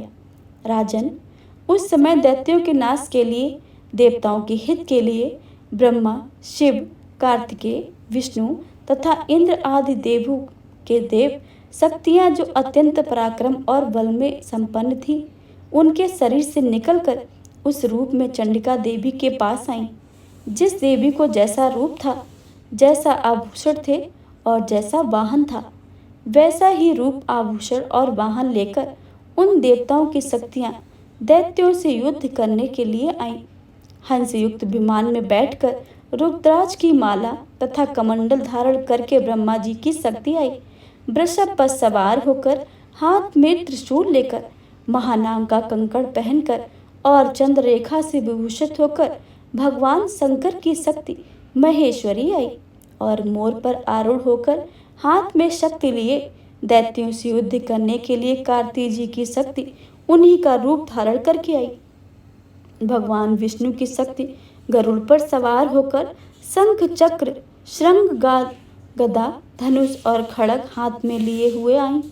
श्री हरि की शक्ति बाराही 12 शरीर धारण करके आई और नरसिंह के समान शरीर धारण करके उनकी शक्ति नरसिंही भी आई। इसके गर्दन के झटके से आकाश के तारे टूट पड़ते थे और इसी प्रकार देवराज इंद्र की शक्ति ऐन्द्री भी ऐरावती के ऊपर सवार होकर पश्चात इन देव शक्तियों से घिरे हुए भगवान ने, शंकर ने चंडिका से कहा, मेरी प्रसन्नता के लिए तुम शीघ्र ही इन असुरों को मारो। इसके पश्चात देवी के शरीर से जो अत्यंत उग्र रूप वाली सैकड़ों गीदड़ियों के समान आवाज करने वाली चंडिका शक्ति प्रकट हुई। उस अपराजिता देवी के धूमिल जटा वाले भगवान श्री शंकर जी से कहा, हे प्रभु, आप मेरी और मेरे दूत को बनाकर शुंभ और निशुंभ के पास जाइए और उन अत्यंत गर्वीले दैत्यों से कहिए तथा उनके अतिरिक्त और जो भी दैत्य वहाँ युद्ध के लिए उपस्थित हों, उनसे भी कहिए कि जो तुम्हें अपने जीवित रहने की इच्छा हो तो त्रिलोकी का राज इंद्र को दे और देवताओं को उनका यज्ञ भाग मिलना आरंभ हो जाए और तुम पाताल को लौट जाओ। किंतु यदि बल के गर्भ से तुम्हारी लड़ने की इच्छा हो तो फिर आ जाओ, तुम्हारी मांस में मेरी योगनियाँ तृप्त होंगी। क्योंकि उस देवी ने भगवान शंकर को दूध के कार्य से नियुक्त किया था, इसलिए वह संसार में शिवदूती के नाम से विख्यात हुई। भगवान शंकर से देवी का संदेश पाकर उन दैत्यों के क्रोध का कोई आर पार न रहा और जिस स्थान पर देवी विराजमान थी वहां वही पहुंच गए और जाने के साथ ही उस पर बाणों और शक्तियों की वर्षा करने लगे। देवी ने उनके फेंके हुए बाणों, शक्तियों, त्रिशूल और फरसों को अपने बाणों से काट डाला और काली देवी उस देवी के साथ आगे खड़े होकर शत्रुओं के त्रिशूल से विदीर्ण करने वाले, खड़गवास में कुचलने वाले ब्राह्मणी जिस तरह दौड़ती थी उसी तरह अपने कमंडल का जल छिड़क कर दैत्यों का बल और भी नष्ट कर देती थी। और इसी प्रकार महेश्वरी त्रिशूल से, वैष्णवी चक्र से और अत्यंत कोप वाली कौमारी शक्ति द्वारा असुरों को मार रही थी और ऐन्द्री के बाजू के प्रभाव से सैकड़ों दैत्य रक्त की नदियां बहाते हुए पृथ्वी पर सो गए। बाराही ने कितने ही राक्षसों को अपनी थूथन द्वारा मृत्यु के घाट उतार दिया। ताड़ों के अग्रभाव से कितने ही राक्षसों की छाती को चीर डाला और चक्र की चोट से कितनों को ही विदीर्ण करके धरती पर डाल दिया। बड़े बड़े राक्षसों को नरसिंगी अपने नखों से विदीर्ण करके भक्षण कर रही थी और सिंहनाद से चारों दिशाओं को गुंजाती हुई रणभूमि पर विचर रही थी। शिवदूती के प्रचंड अट्टहास से कितने ही दैत्य भयभीत होकर पृथ्वी पर गिर पड़े और उनके गिरते ही वह उनको भक्षण कर रही थी। इस तरह क्रोध से भरे हुए मातृगणों द्वारा नाना प्रकार के उपायों से बड़े बड़े असुरों को मारते हुए देखकर राक्षसी सेना भाग खड़ी हुई और उनको इस प्रकार भागता देखकर रक्तबीज नामक महापराक्रमी राक्षस क्रोध से भरा हुआ युद्ध के लिए आगे बढ़ा। उसके शरीर से रक्त की बूंद पृथ्वी पर गिरते ही जैसे ही वह था वैसा ही एक बलवान दैत्य पृथ्वी पर उत्पन्न हो जाता था। रक्तबीज गदा हाथ में लेकर ऐन्द्री के साथ युद्ध करने लगा। जब ऐन्द्री शक्ति ने अपने वज्र से उसको मारा तो घायल होने के कारण उसके शरीर से बहुत सा रक्त बहने लगा और उसकी प्रत्येक रक्त की बूंद से उसके ही समान बलवान तथा महापराक्रमी अनेक दैत्य भयंकर रूप से प्रकट हो गए। वह सबके सब दैत्य रक्तबीज के समान ही बलवान, तेज वाले थे। वह भी भयंकर अस्त्र शस्त्र लेकर देवियों के साथ लड़ने लगे। जब ऐन्द्री के वज्र प्रहार से उसके मस्तक पर चोट लगी और रक्त बहने लगा तो उसमें से हजारों पुरुष के उत्पन्न हो गए।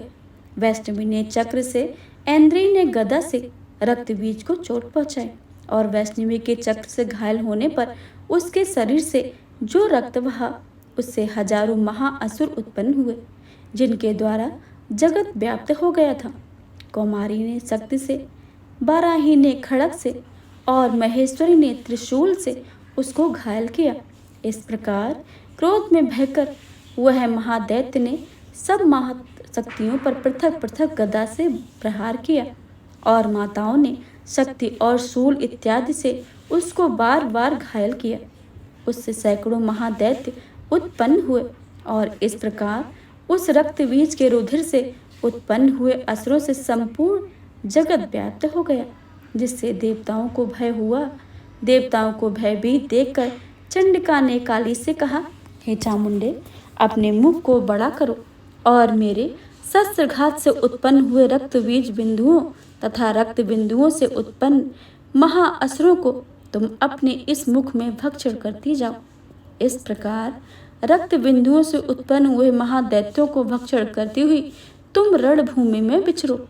इस प्रकार रक्त क्षीण होने से वह दैत्य नष्ट हो जाएगा। तुम्हारी भक्षण करने के लिए कारण अन्य दैत्य नहीं होंगे। काली से इस प्रकार कहकर चंडिका देवी ने रक्तबीज पर अपने त्रिशूल से प्रहार किया और काली देवी ने अपने मुख से उसका रक्त ले लिया और उसने गदा से चंडिका पर प्रहार किया।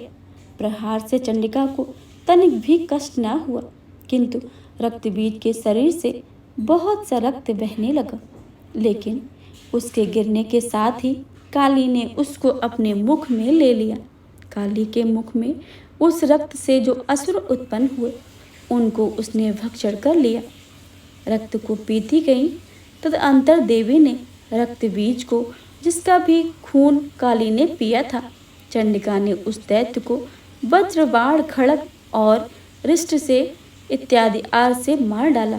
हे राजन, अनेक प्रकार के शस्त्रों से मारा हुआ और खून से वंचित हुआ महादैत्य रक्त बीज पृथ्वी पर गिर पड़ा। हे राजन, उसके गिरने से देवता अत्यंत प्रसन्न हुए और माताएं उन असुरों को रक्त पीने के पश्चात उद्यत होकर नृत्य करने लगी। हे प्रिय भक्तजनों, तो 8वां अध्याय यहीं समाप्त होता है। आगे सुनते हैं 9वां अध्याय, निशुंभ वध। राजा ने कहा, हे ऋषिराज, आपने रक्त बीज के वध से संबंध रखने वाला वृतांत मुझे सुनाया है। अब मैं रक्त बीज के मरने के पश्चात क्रोध में भरे हुए शुंभ व निशुंभ ने जो कर्म किए हैं वह सुनना चाहता हूँ। महर्षि मेधा ने कहा, रक्त बीज के मारे जाने पर शुंभ और निशुंभ को बड़ा क्रोध आया और अपनी बहुत बड़ी सेना इस प्रकार सर्वनाश होते देखकर निशुंभ देवी पर आक्रमण करने के लिए दौड़ा। उसके साथ बहुत बहुत से बड़े बड़े असुर देवी को मारने के वास्ते दौड़े और महापराक्रमी शुंभ अपनी सेना सहित चंडिका को मारने के लिए बढ़ा। शुंभ और निशुंभ का देवी से घोर युद्ध होने लगा और वह दोनों असुर इस प्रकार देवी पर बाण फेंकने लगे जैसे मेघों से वर्षा हो रही हो। उन दोनों के चलाए हुए बाणों को बाण फेंकने वाले देवी ने अपने बाणों से काट डाला और अपने शस्त्रों के वर्षा से उन दैत्यों को बहुत चोट पहुंचाई। निशुंभ ने तीक्ष्ण तलवार और चमकती हुई ढाल लेकर देवी के सिंह पर आक्रमण किया। अपने वाहन को चोट पहुंची देखकर देवी ने अपने छुरुप नामक बाण से निशुंभ की तलवार व ढाल दोनों ही काट डाले। तलवार और ढाल कट जाने पर निशुंभ ने देवी पर सख्ती से प्रहार किया। देवी ने अपने चक्र से उसके 2 टुकड़े कर दिए। फिर क्या था, दैत्य मारे क्रोध के जल भुन गया और उसने देवी को मारने के लिए उसकी ओर शूल फेंका, किंतु देवी ने अपने मुक्के से उसको चूर चूर कर डाला। फिर उसने देवी पर गदा से प्रहार किया। देवी ने त्रिशूल से गदा को भस्म कर दिया। इसके पश्चात वह फरसा हाथ में लेकर देवी की ओर लपका। देवी ने अपने तीक्ष्ण बाणों से उसे धरती पर सुला दिया। अपने पराक्रमी भाई निशुंभ के इस प्रकार मरने पर शुंभ क्रोध में भरकर देवी को मारने के लिए दौड़ा। वह रथ में बैठा हुआ उत्तम आयुधों से सुशोभित अपनी 8 बड़ी बड़ी भुजाओं से सारे आकाश को ढके हुए था। शुंभ को आता देखकर देवी ने अपना शंख बजाया और धनुष की टंकोर का भी अत्यंत दुस्साहस शब्द किया। साथ ही अपने घंटे के शब्द से, जो कि संपूर्ण दैत्य सेना के तेज को नष्ट करने वाला था, संपूर्ण दिशाओं में व्याप्त कर दिया। इसके पश्चात देवी ने सिंह ने अपनी दहाड़ से, जिसे उसे बड़े बड़े बलवानों को मत-चूर हो जाता था, आकाश, पृथ्वी और 10 दिशाओं में पूरित कर दिया। फिर आकाश में उछलकर काली ने अपने दांतों तथा हाथों को पृथ्वी पर पटका। उसके ऐसा करने से ऐसा शब्द हुआ जिससे कि उससे पहले सारे शब्द शांत हो गए। इसके पश्चात शिवदूती ने असुरों के लिए भय उत्पन्न करने वाला अट्टहास किया, जिसे सुनकर दैत्य थर्रा उठे और शुंभ को बड़ा ही क्रोध आया। फिर अंबिका ने, अरे दुष्ट दुष्ट, खड़ा रहे कहा तो आकाश में सभी देवता जय हो करके बोल उठे। शुंभ ने वहां आकर ज्वालाओं से युक्त एक अत्यंत भयंकर शक्ति छोड़ी, जिसे आते देखकर देवी ने उसको मुहलका नामक शक्ति से काट डाला। हे राजन, फिर शुंभ के सिंहनाद से तीनों लोक व्याप्त हो गए और उसकी प्रतिध्वनि से ऐसा घोर शब्द हुआ जिसने इससे पहले के सब शब्द को जीत लिया। शुंभ के छोड़े बाणों को देवी ने और देवी के छोड़े बाणों को शुंभ ने अपने बाणों से काटकर सैकड़ों और हजारों टुकड़ों में परिवर्तित कर दिया। इसके पश्चात जब चंडिका ने क्रोध से भरकर शुंभ को त्रिशूल से मारा तो वह मूर्छित होकर पृथ्वी पर गिर पड़ा। जब उसकी मूर्छा दूर हुई तो वह धनुष लेकर आया और अपने बाणों से उसने देवी काली तथा सिंह को घायल कर दिया। फिर उस राक्षस ने 10,000 भुजाएं धारण करके चक्र आदि आयुध से देवी को आच्छादित कर दिया। तब भगवती दुर्गा ने कुपित होकर अपने बाणों से उन चक्रों तथा बाणों को काट डाला। यह देखकर निशुंभ हाथ में गदा लेकर चंडिका को मारने के लिए दौड़ा। उसके आते ही देवी ने तीक्ष्ण धार वाले खड़ग से उसकी गदा को काट डाला। उसने फिर त्रिशूल हाथ में ले लिया। देवताओं को दुखी करने वाला निशुंभ त्रिशूल हाथ में लिए आता देखकर चंडिका ने अपने शूल से उसकी छाती पर प्रहार किया और उसकी छाती को चीर डाला। शूल प्रदीर्ण हो जाने पर उसकी छाती में से एक ऐसा जैसा ही महापराक्रमी दैत्य ठहर जा कहता हुआ निकला। उसको देखकर देवी ने बड़े जोर से ठहाका लगाया। अभी वह निकलने भी न पाया था कि उसका सिर अपनी तलवार से काट डाला। सिर के कटने के साथ ही वह पृथ्वी पर गिर पड़ा। तदअंतर सिंह दहाड़ दहाड़ कर असुरों का भक्षण करने लगा और काली शिवदूती भी राक्षसों का रक्त पान करने लगी। कौमारी की शक्ति से कितने ही महादैत्य नष्ट हो गए। ब्रह्मा जी के कमंडल के जल से कितने ही असुर समाप्त हो गए। कई दैत्य महेश्वरी के त्रिशूल से विदीर्ण होकर पृथ्वी पर गिर पड़े और बाराही के प्रहारों से छिन्न भिन्न होकर धराशायी हो गए। वैष्णवी ने वे अपने चक्र से बड़े बड़े महापराक्रमियों का कमचूर निकाल डाला। उन्हें यमलोक भेज दिया और इंद्र के कितने ही महाबली राक्षस टुकड़े टुकड़े हो गए। कई दैत्य मारे गए, कई भाग गए। कितने ही काली शिवदूती और सिंह ने भक्षण कर लिए। 9वां अध्याय यही समाप्त होता है। आइए सुनते हैं 10वां अध्याय शुंभवध। महर्षि मेधा ने कहा, हे राजन, अपने प्यारे भाई को मरा हुआ देखकर तथा सेना को नष्ट हुआ देखकर क्रोध में भरकर दैत्यराज शुंभ कहने लगा, अरे दुष्ट दुर्गे, तू अहंकार से गर्व मत कर, क्योंकि तू दूसरों के बल पर लड़ रही है। देवी ने कहा, हे दुष्ट, देख मैं तो अकेली हूँ। इस संसार में तो मेरे सिवा दूसरा कौन है? यह सब मेरी ही शक्तियां हैं। देख, यह सब की सब मुझ में प्रविष्ट हो रही हैं। इसके पश्चात ब्राह्मणी आदि सभी देवियां उस देवी के शरीर में लीन हो गई और देवी अकेली रह गई। तब देवी ने कहा, मैं अपनी ऐश्वर्य शक्ति से अनेक रूपों में यहाँ उपस्थित हुई थी। उन सब रूपों को मैंने समेट लिया है। अब मैं अकेली ही यहाँ खड़ी हूँ। तू भी ठहर जा। महर्षि मेधा ने कहा। तब देवताओं तथा राक्षसों को देखते देखते देवी और शुंभ से भयंकर युद्ध होने लगा। अंबिका देवी ने सैकड़ों अस्त्र शस्त्र छोड़े। उधर दैत्यराज ने भी भयंकर अस्त्रों का प्रहार आरंभ कर दिया। देवी के छोड़े हुए सैकड़ों अस्त्रों को दैत्य ने अपने अस्त्रों द्वारा काट डाला। इस प्रकार शुंभ ने जो भी अस्त्र छोड़े थे उनको देवी ने अपनी भयंकर हुंकार के द्वारा ही काट दिया। दैत्य ने जब सैकड़ों बाण छोड़कर देवी को ढक दिया तो क्रोध में भरकर देवी ने अपने बाणों से उसका धनुष ही नष्ट कर डाला। धनुष कट जाने पर दैत्य ने शक्ति चलाई, लेकिन देवी ने उसे भी काट कर फेंक दिया। फिर दैत्यराज चमकती हुई ढाल तलवार लेकर देवी की ओर दौड़ा, किंतु जब तक देवी के समीप पहुंचा तो देवी ने अपने तीक्ष्ण बाणों से उसकी चमकने वाली ढाल और तलवार को ही काट दिया। फिर दैत्येंद्र का घोड़ा मर गया, रथ टूट गया, सारथी मारा गया। तब वह भयंकर मोदग्र लेकर देवी पर आक्रमण करने के लिए चला, किंतु देवी ने अपने तीक्ष्ण बाणों से उसके मोदग्र को काट दिया। इस पर दैत्य ने क्रोध में भरकर देवी की छाती में बड़े जोर से एक मुक्का मारा। दैत्य ने जब देवी को मुक्का मारा तो देवी ने भी उसकी छाती में जोर से एक थप्पड़ मारा। थप्पड़ खाकर पहले तो दैत्य पृथ्वी पर गिर पड़ा, किंतु तुरंत ही वह उठ खड़ा हुआ। फिर वह देवी को पकड़कर आकाश की ओर उछला और वहां जाकर दोनों में युद्ध होने लगा। वह युद्ध ऋषियों और देवताओं को आश्चर्य में डालने वाला था। देवी आकाश में दैत्य के साथ बहुत देर तक युद्ध करती रही। फिर देवी ने उसे आकाश में घुमाकर पृथ्वी पर गिरा दिया। दुष्ट आत्मा दैत्य पुनः उठकर देवी को मारने के लिए दौड़ा। तब उसको अपनी ओर आता हुआ देखकर देवी ने उसकी छाती बिदीड़ करके उसको पृथ्वी पर पटक दिया।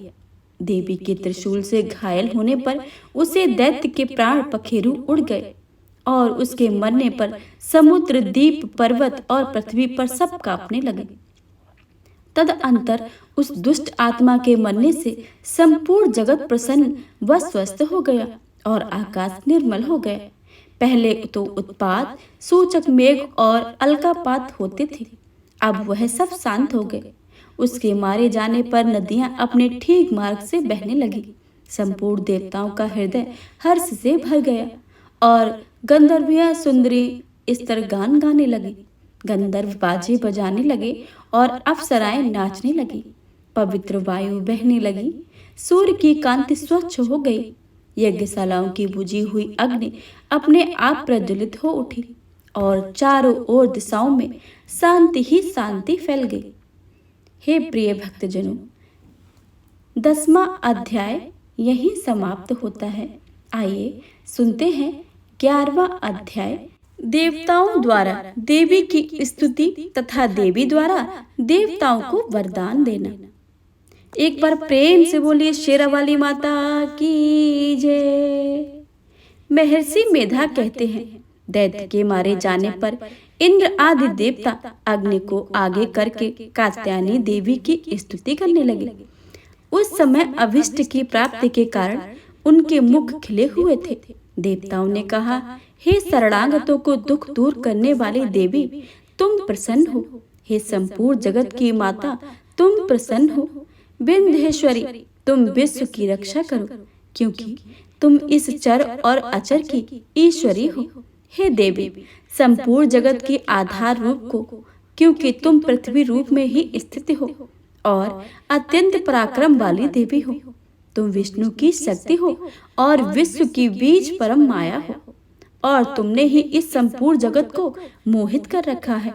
तुम्हारे प्रसन्न होने पर भी यह पृथ्वी मोक्ष को प्राप्त होती है। हे देवी, संपूर्ण विद्याएं तुम्हारे ही भिन्न भिन्न रूप हैं। इस जगत में जितनी स्त्रियां हैं वह सब तुम्हारी ही मूर्तियां हैं। एकमात्र तुमने ही इस जगत को व्याप्त कर रखा है। तुम्हारी स्तुति किस प्रकार हो सकती है, क्योंकि तुम परम बुद्धि रूप हो, संपूर्ण प्राणी रूप, स्वर्ग और मुक्ति देने वाली हो। अतः इसी रूप में तुम्हारी स्तुति की गई है। तुम्हारी स्तुति के लिए इससे बढ़कर और क्या युक्तियां हो सकती हैं। संपूर्ण जनों के हृदय में बुद्धि रूप होकर निवास करने वाली, स्वर्ग तथा मोक्ष प्रदान करने वाली नारायणी देवी, तुमको नमस्कार है। कला, काष्ठा आदि रूप से अवस्थाओं को परिवर्तन की ओर ले जाने वाली और प्राणियों का अंत करने वाली नारायणी, तुमको नमस्कार है। हे नारायणी, संपूर्ण मंगलों के मंगल रूप वाली, हे शिवे, हे संपूर्ण प्रयोजनों की सिद्धि करने वाली, शरणागत वत्सला, तीनों नेत्र वाली गौरी, तुमको नमस्कार है। सृष्टि, स्थिति तथा संहारक की शक्तिभूत सनातनी देवी, गुणों का आधार तथा सर्व सुखमयी नारायणी, तुमको नमस्कार है। हे शरण में आए हुए शरणागतों, दीन दुखियों की रक्षा में तत्पर, संपूर्ण पीड़ाओं को हरने वाली, हे नारायणी, तुमको नमस्कार है। हे नारायणी, तुम ब्राह्मणी का रूप धारण करके हंसों से जुता हुआ विमान पर बैठी हो और कुश में अभिमंत्रित जल छिड़कती रहती हो। तुम्हें नमस्कार है। महेश्वरी रूप में त्रिशूल, चंद्रमा और सर्पों को धारण करने वाली, हे महावृषा वाहन वाली नारायणी, तुम्हें नमस्कार है। मोरों तथा मुकुटों से घिरी रहने वाली महाशक्ति को धारण करने वाली, हे कौमारी रूप धारणी निष्पाप नारायणी, तुम्हें नमस्कार है। हे शंख, चक्र, गदा, फरसांग, धनुष रूप आयुधों को धारण करने वाली वैष्णवी शक्ति रूपा नारायणी, तुम हम पर प्रसन्न हो, तुम्हें नमस्कार है। हे दांतों पर पृथ्वी धारण करने वाली बाराही रूपड़ी कल्याणमयी नारायणी, तुम्हें नमस्कार है। हे उग्र नृसिंह के रूप में दैत्य को मारने वाली, त्रिभुवन की रक्षा में संलग्न रहने वाली नारायणी, तुम्हें नमस्कार है। हे मस्तक पर किरीट और हाथों में महावज्र धारण करने वाली, सहस्त्र नेत्रों के कारण उज्ज्वल, वृत्तासुर के प्राण हरने वाली ऐन्द्री शक्ति, हे नारायणी, तुम्हें नमस्कार है। हे शिवदूती, शिव रूपा से दैत्यों के महामद को नष्ट करने वाली, घोर रूपा वाली, हे महाशब्द वाली, हे नारायणी, तुमको नमस्कार है। दाढ़ों के कारण विकराल मुख वाली, मुंड माला से विभूषित मुंड मर्दनी चामुंडा रूपा नारायणी, तुम्हें नमस्कार है। हे लक्ष्मी, लज्जा, महाविद्या, श्रद्धा, पुष्टि, स्वधा, ध्रुवा, महारात्रि और महाविद्या रूपा नारायणी, तुमको नमस्कार है। हे मेधा, सरस्वती, सर्वोत्कृष्ट, ऐश्वर्य रूपिणी पार्वती, महाकाली, नित्यंता तथा ईश्वर रूपिणी नारायणी, तुम्हें नमस्कार है। हे सर्वरूप, सर्वेश्वरी, सर्वशक्ति युक्त देवी, हमारी भय से रक्षा करो, तुम्हें नमस्कार है। हे कात्यायनी, तीनों नेत्रों से भूषित, यह तेरा सौम्य मुख सब तरह के डरों से हमारी रक्षा करे, तुम्हें नमस्कार है। हे भद्रकाली, ज्वालाओं के समान भयंकर, अति उग्र एवं संपूर्ण असुरों को नष्ट करने वाला तुम्हारा त्रिशूल हमें भय से बचाता है, तुम्हें नमस्कार है। हे देवी, जो अपने शब्द से इस जगत को पूरित करके दैत्यों के तेज को नष्ट करता है, वह आपका घंटा इस प्रकार हमारी रक्षा करे, जैसे कि माता अपने पुत्रों की रक्षा करती है। हे चंडिके, असुरों के रक्त और चर्बी से चर्चित जो आपकी तलवार है, वह हमारा मंगल करे, तुम्हें नमस्कार है। हे देवी, जब तुम प्रसन्न होती हो तो संपूर्ण रोगों को नष्ट कर देती हो, और जब तुम रुष्ट होती हो तो संपूर्ण वांछित कामनाओं को नष्ट कर देती हो। और जो मनुष्य तुम्हारी शरण में जाते हैं, उन पर कभी विपत्ति नहीं आती, बल्कि तुम्हारी शरण में गए हुए मनुष्य दूसरों को आश्रय देने योग्य हो जाते हैं।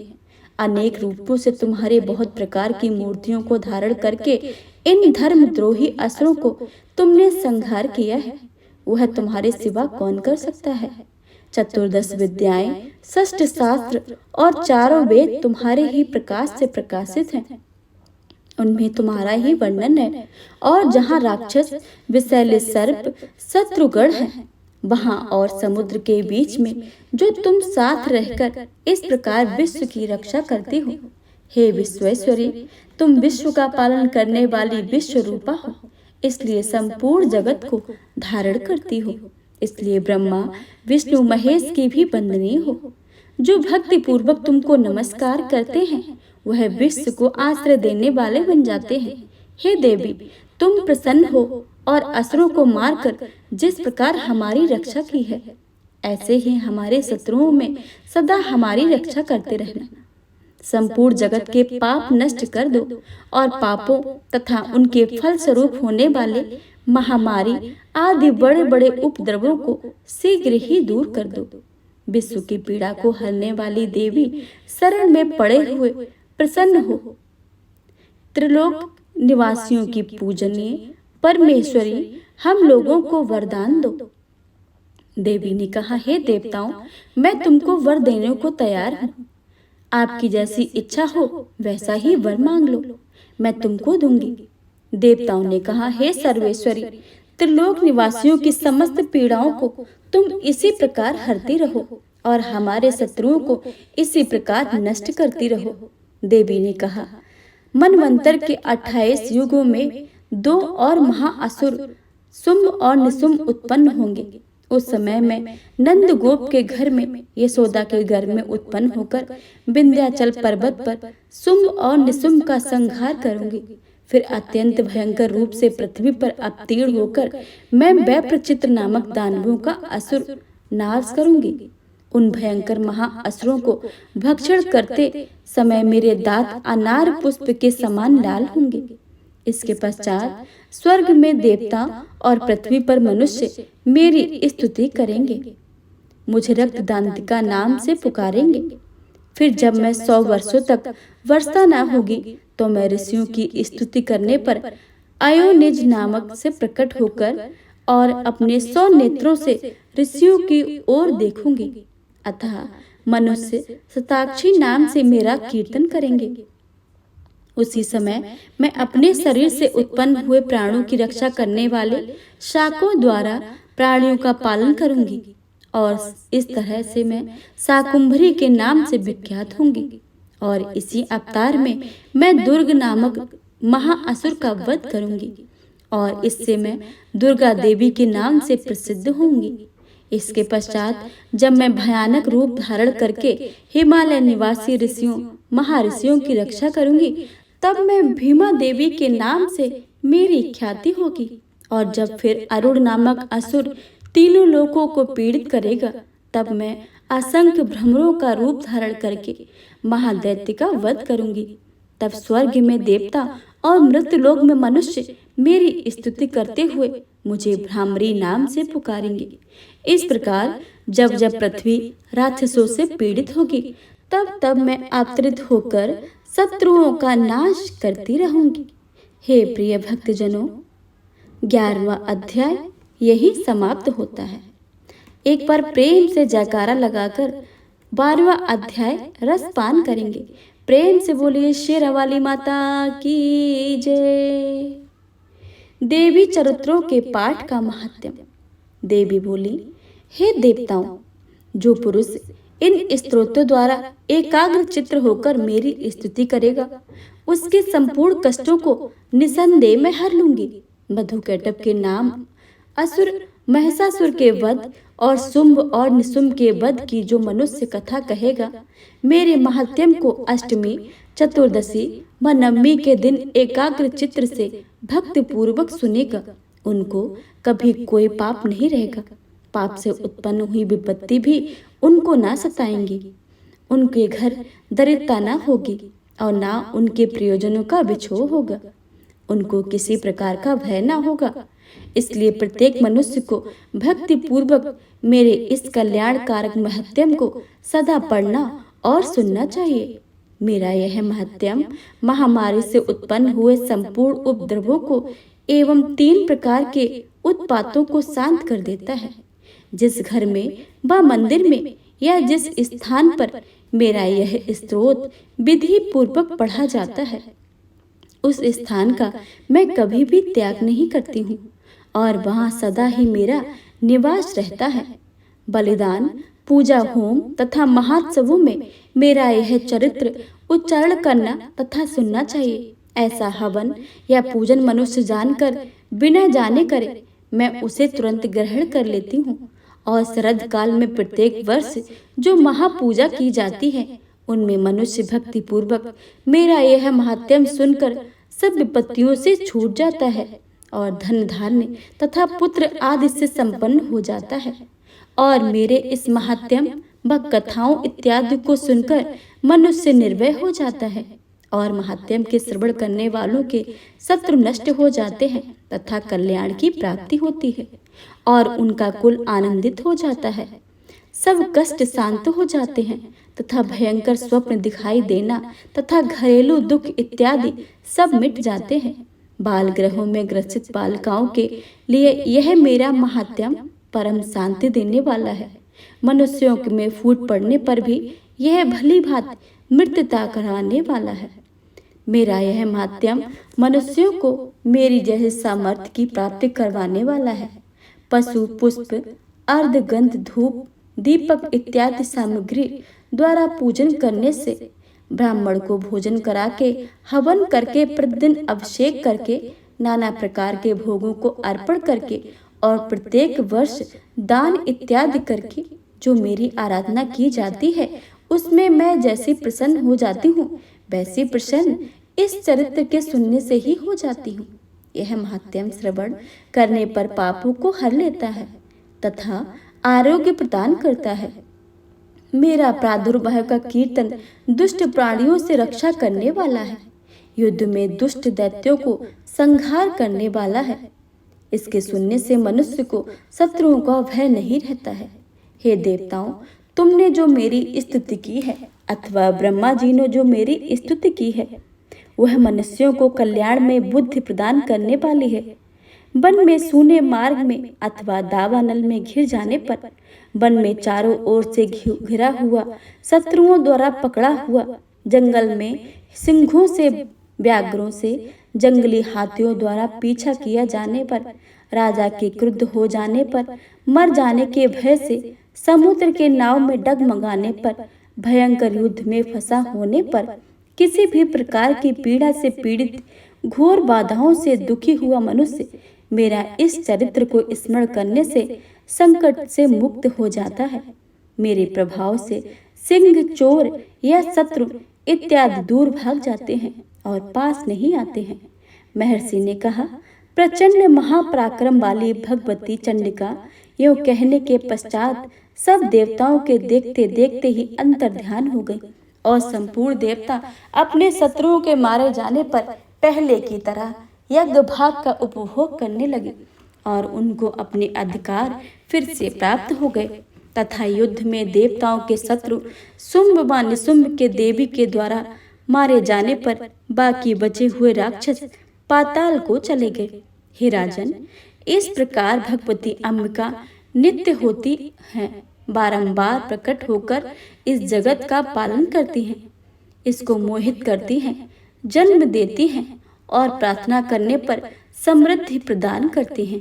हे राजन, भगवती ही महाप्रलय के समय महामारी का रूप धारण करती हैं और वही संपूर्ण ब्रह्मांड में व्याप्त हैं और वही भगवती समय समय पर महाकाली तथा महामारी का रूप बनाती हैं और स्वयं अजन्मा होती हैं, सृष्टि के रूप में प्रकट होती हैं।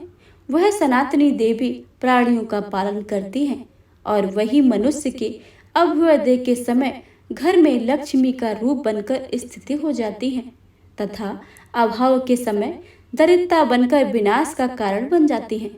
पुष्प, धूप और गंध आदि से पूजन करके उसकी स्तुति करने से वह धन एवं पुत्र देती हैं और धर्म के समय सुबुद्धि प्रदान करती हैं। 12वां अध्याय यही समाप्त होता है। आइए सुनते हैं 13वें अध्याय की कथा। राजा सूरत और वैश्य को देवी का वरदान। महर्षि मेधा ने कहा, हे राजन, इस प्रकार देवी के उत्तम महात्म्य का वर्णन मैंने तुमको सुनाया है। जगत को धारण करने वाली इस देवी का ऐसा ही प्रभाव है। वही देवी को ज्ञान देने वाली और भगवान विष्णु की इस महामाया के प्रभाव से तुम और यह वैश्य तथा अन्य विवेकी जन मोहित होते हैं और भविष्य भी मोहित होंगे। हे राजन, तुम इस परमेश्वरी की शरण में जाओ। यह भगवती आराधना करने पर मनुष्य को भोग, स्वर्ग और मोक्ष प्रदान करती है। मार्कंडेय ने जी कहा, महर्षि मेधा की यह बात सुनकर राजा सुरथ ने उन उग्र व्रत वाले ऋषि को प्रणाम किया और राज्य के छिन जाने के कारण उसके मन में अत्यंत ग्लानि हुई और वह राजा तथा वैश्य तपस्या के लिए वन को चले गए और नदी के तट पर आसन लगाकर भगवती के दर्शनों के लिए तपस्या करने लगे। दोनों ने नदी के तट पर देवी की मूर्ति बनाई और पुष्प, धूप, दीप तथा हवन द्वारा उनका पूजन करने लगे। पहले उन्होंने आहार को कम कर दिया, फिर बिल्कुल ही निराहार रहकर भगवती में मन लगाकर एकाग्रता पूर्वक उनकी आराधना करने लगे। वह दोनों अपने शरीर के रक्त से देवी को बलि देते हुए 3 वर्ष तक लगातार भगवती की आराधना करते रहे। 3 वर्ष के पश्चात जगत का पालन करने वाली चंडिका ने उनको प्रत्यक्ष दर्शन देकर कहा। देवी बोली, हे राजन तथा अपने कुल को प्रसन्न करने वाले वैश्य, तुम जिस वर की इच्छा रखते हो वह मुझसे मांगो। वह वर मैं तुमको अवश्य ही दूंगी, क्योंकि मैं तुम पर अत्यंत प्रसन्न हूँ। मार्कंडेय जी कहते हैं, यह सुनकर राजा ने अगले जन्म में नष्ट न होने वाले अखंड राज्य और इस जन्म में बलपूर्वक अपने शत्रुओं को नष्ट करने के पश्चात अपना पुनः राज्य प्राप्त करने के लिए भगवती से वरदान मांगा और वैश्य ने भी उसका चित्त संसार की ओर से विरक्त हो चुका था। भगवती से अपनी ममता तथा अहंकार रूप आसक्ति को नष्ट कर देने वाला ज्ञान को देने के लिए कहा। देवी ने कहा, हे राजन, तुम शीघ्र ही अपने शत्रुओं को मारकर पुनः अपना राज्य प्राप्त कर लोगे। तुम्हारा राज्य स्थिर रहने वाला होगा। फिर मृत्यु के पश्चात आप सूर्यदेव के अंश में जन्म लेकर सर्वाणिक मनु के नाम से इस पृथ्वी पर ख्याति को प्राप्त करोगे। हे वैश्य, कुल में श्रेष्ठ, आपने जो मुझसे वर मांगा है वह मैं आपको देती हूँ। आपको मोक्ष को देने वाले ज्ञान की प्राप्ति होगी। मार्कंडेय जी कहते हैं, इस प्रकार उन दोनों को मनोवांछित वर प्रदान करके तथा उनसे अपनी स्तुति सुनकर भगवती अंतर्ध्यान हो गई। और इस प्रकार क्षत्रियों में श्रेष्ठ वह राजा सुरथ भगवान सूर्यदेव में जन्म लेकर इस पृथ्वी पर सर्वाणिक मनु के नाम से विख्यात हुए। 13वां अध्याय समाप्त हुआ। प्रिय भक्तजनों, श्री दुर्गा सप्तशती के अध्याय यहाँ पर संपूर्ण होते हैं। अगर आपको यह वीडियो अच्छी लगे तो वीडियो को लाइक करें और अपने दोस्तों के साथ ज़्यादा से ज़्यादा शेयर करें, ताकि भगवती माँ दुर्गा की उन पर भी कृपा ऐसे ही बरसती रहे।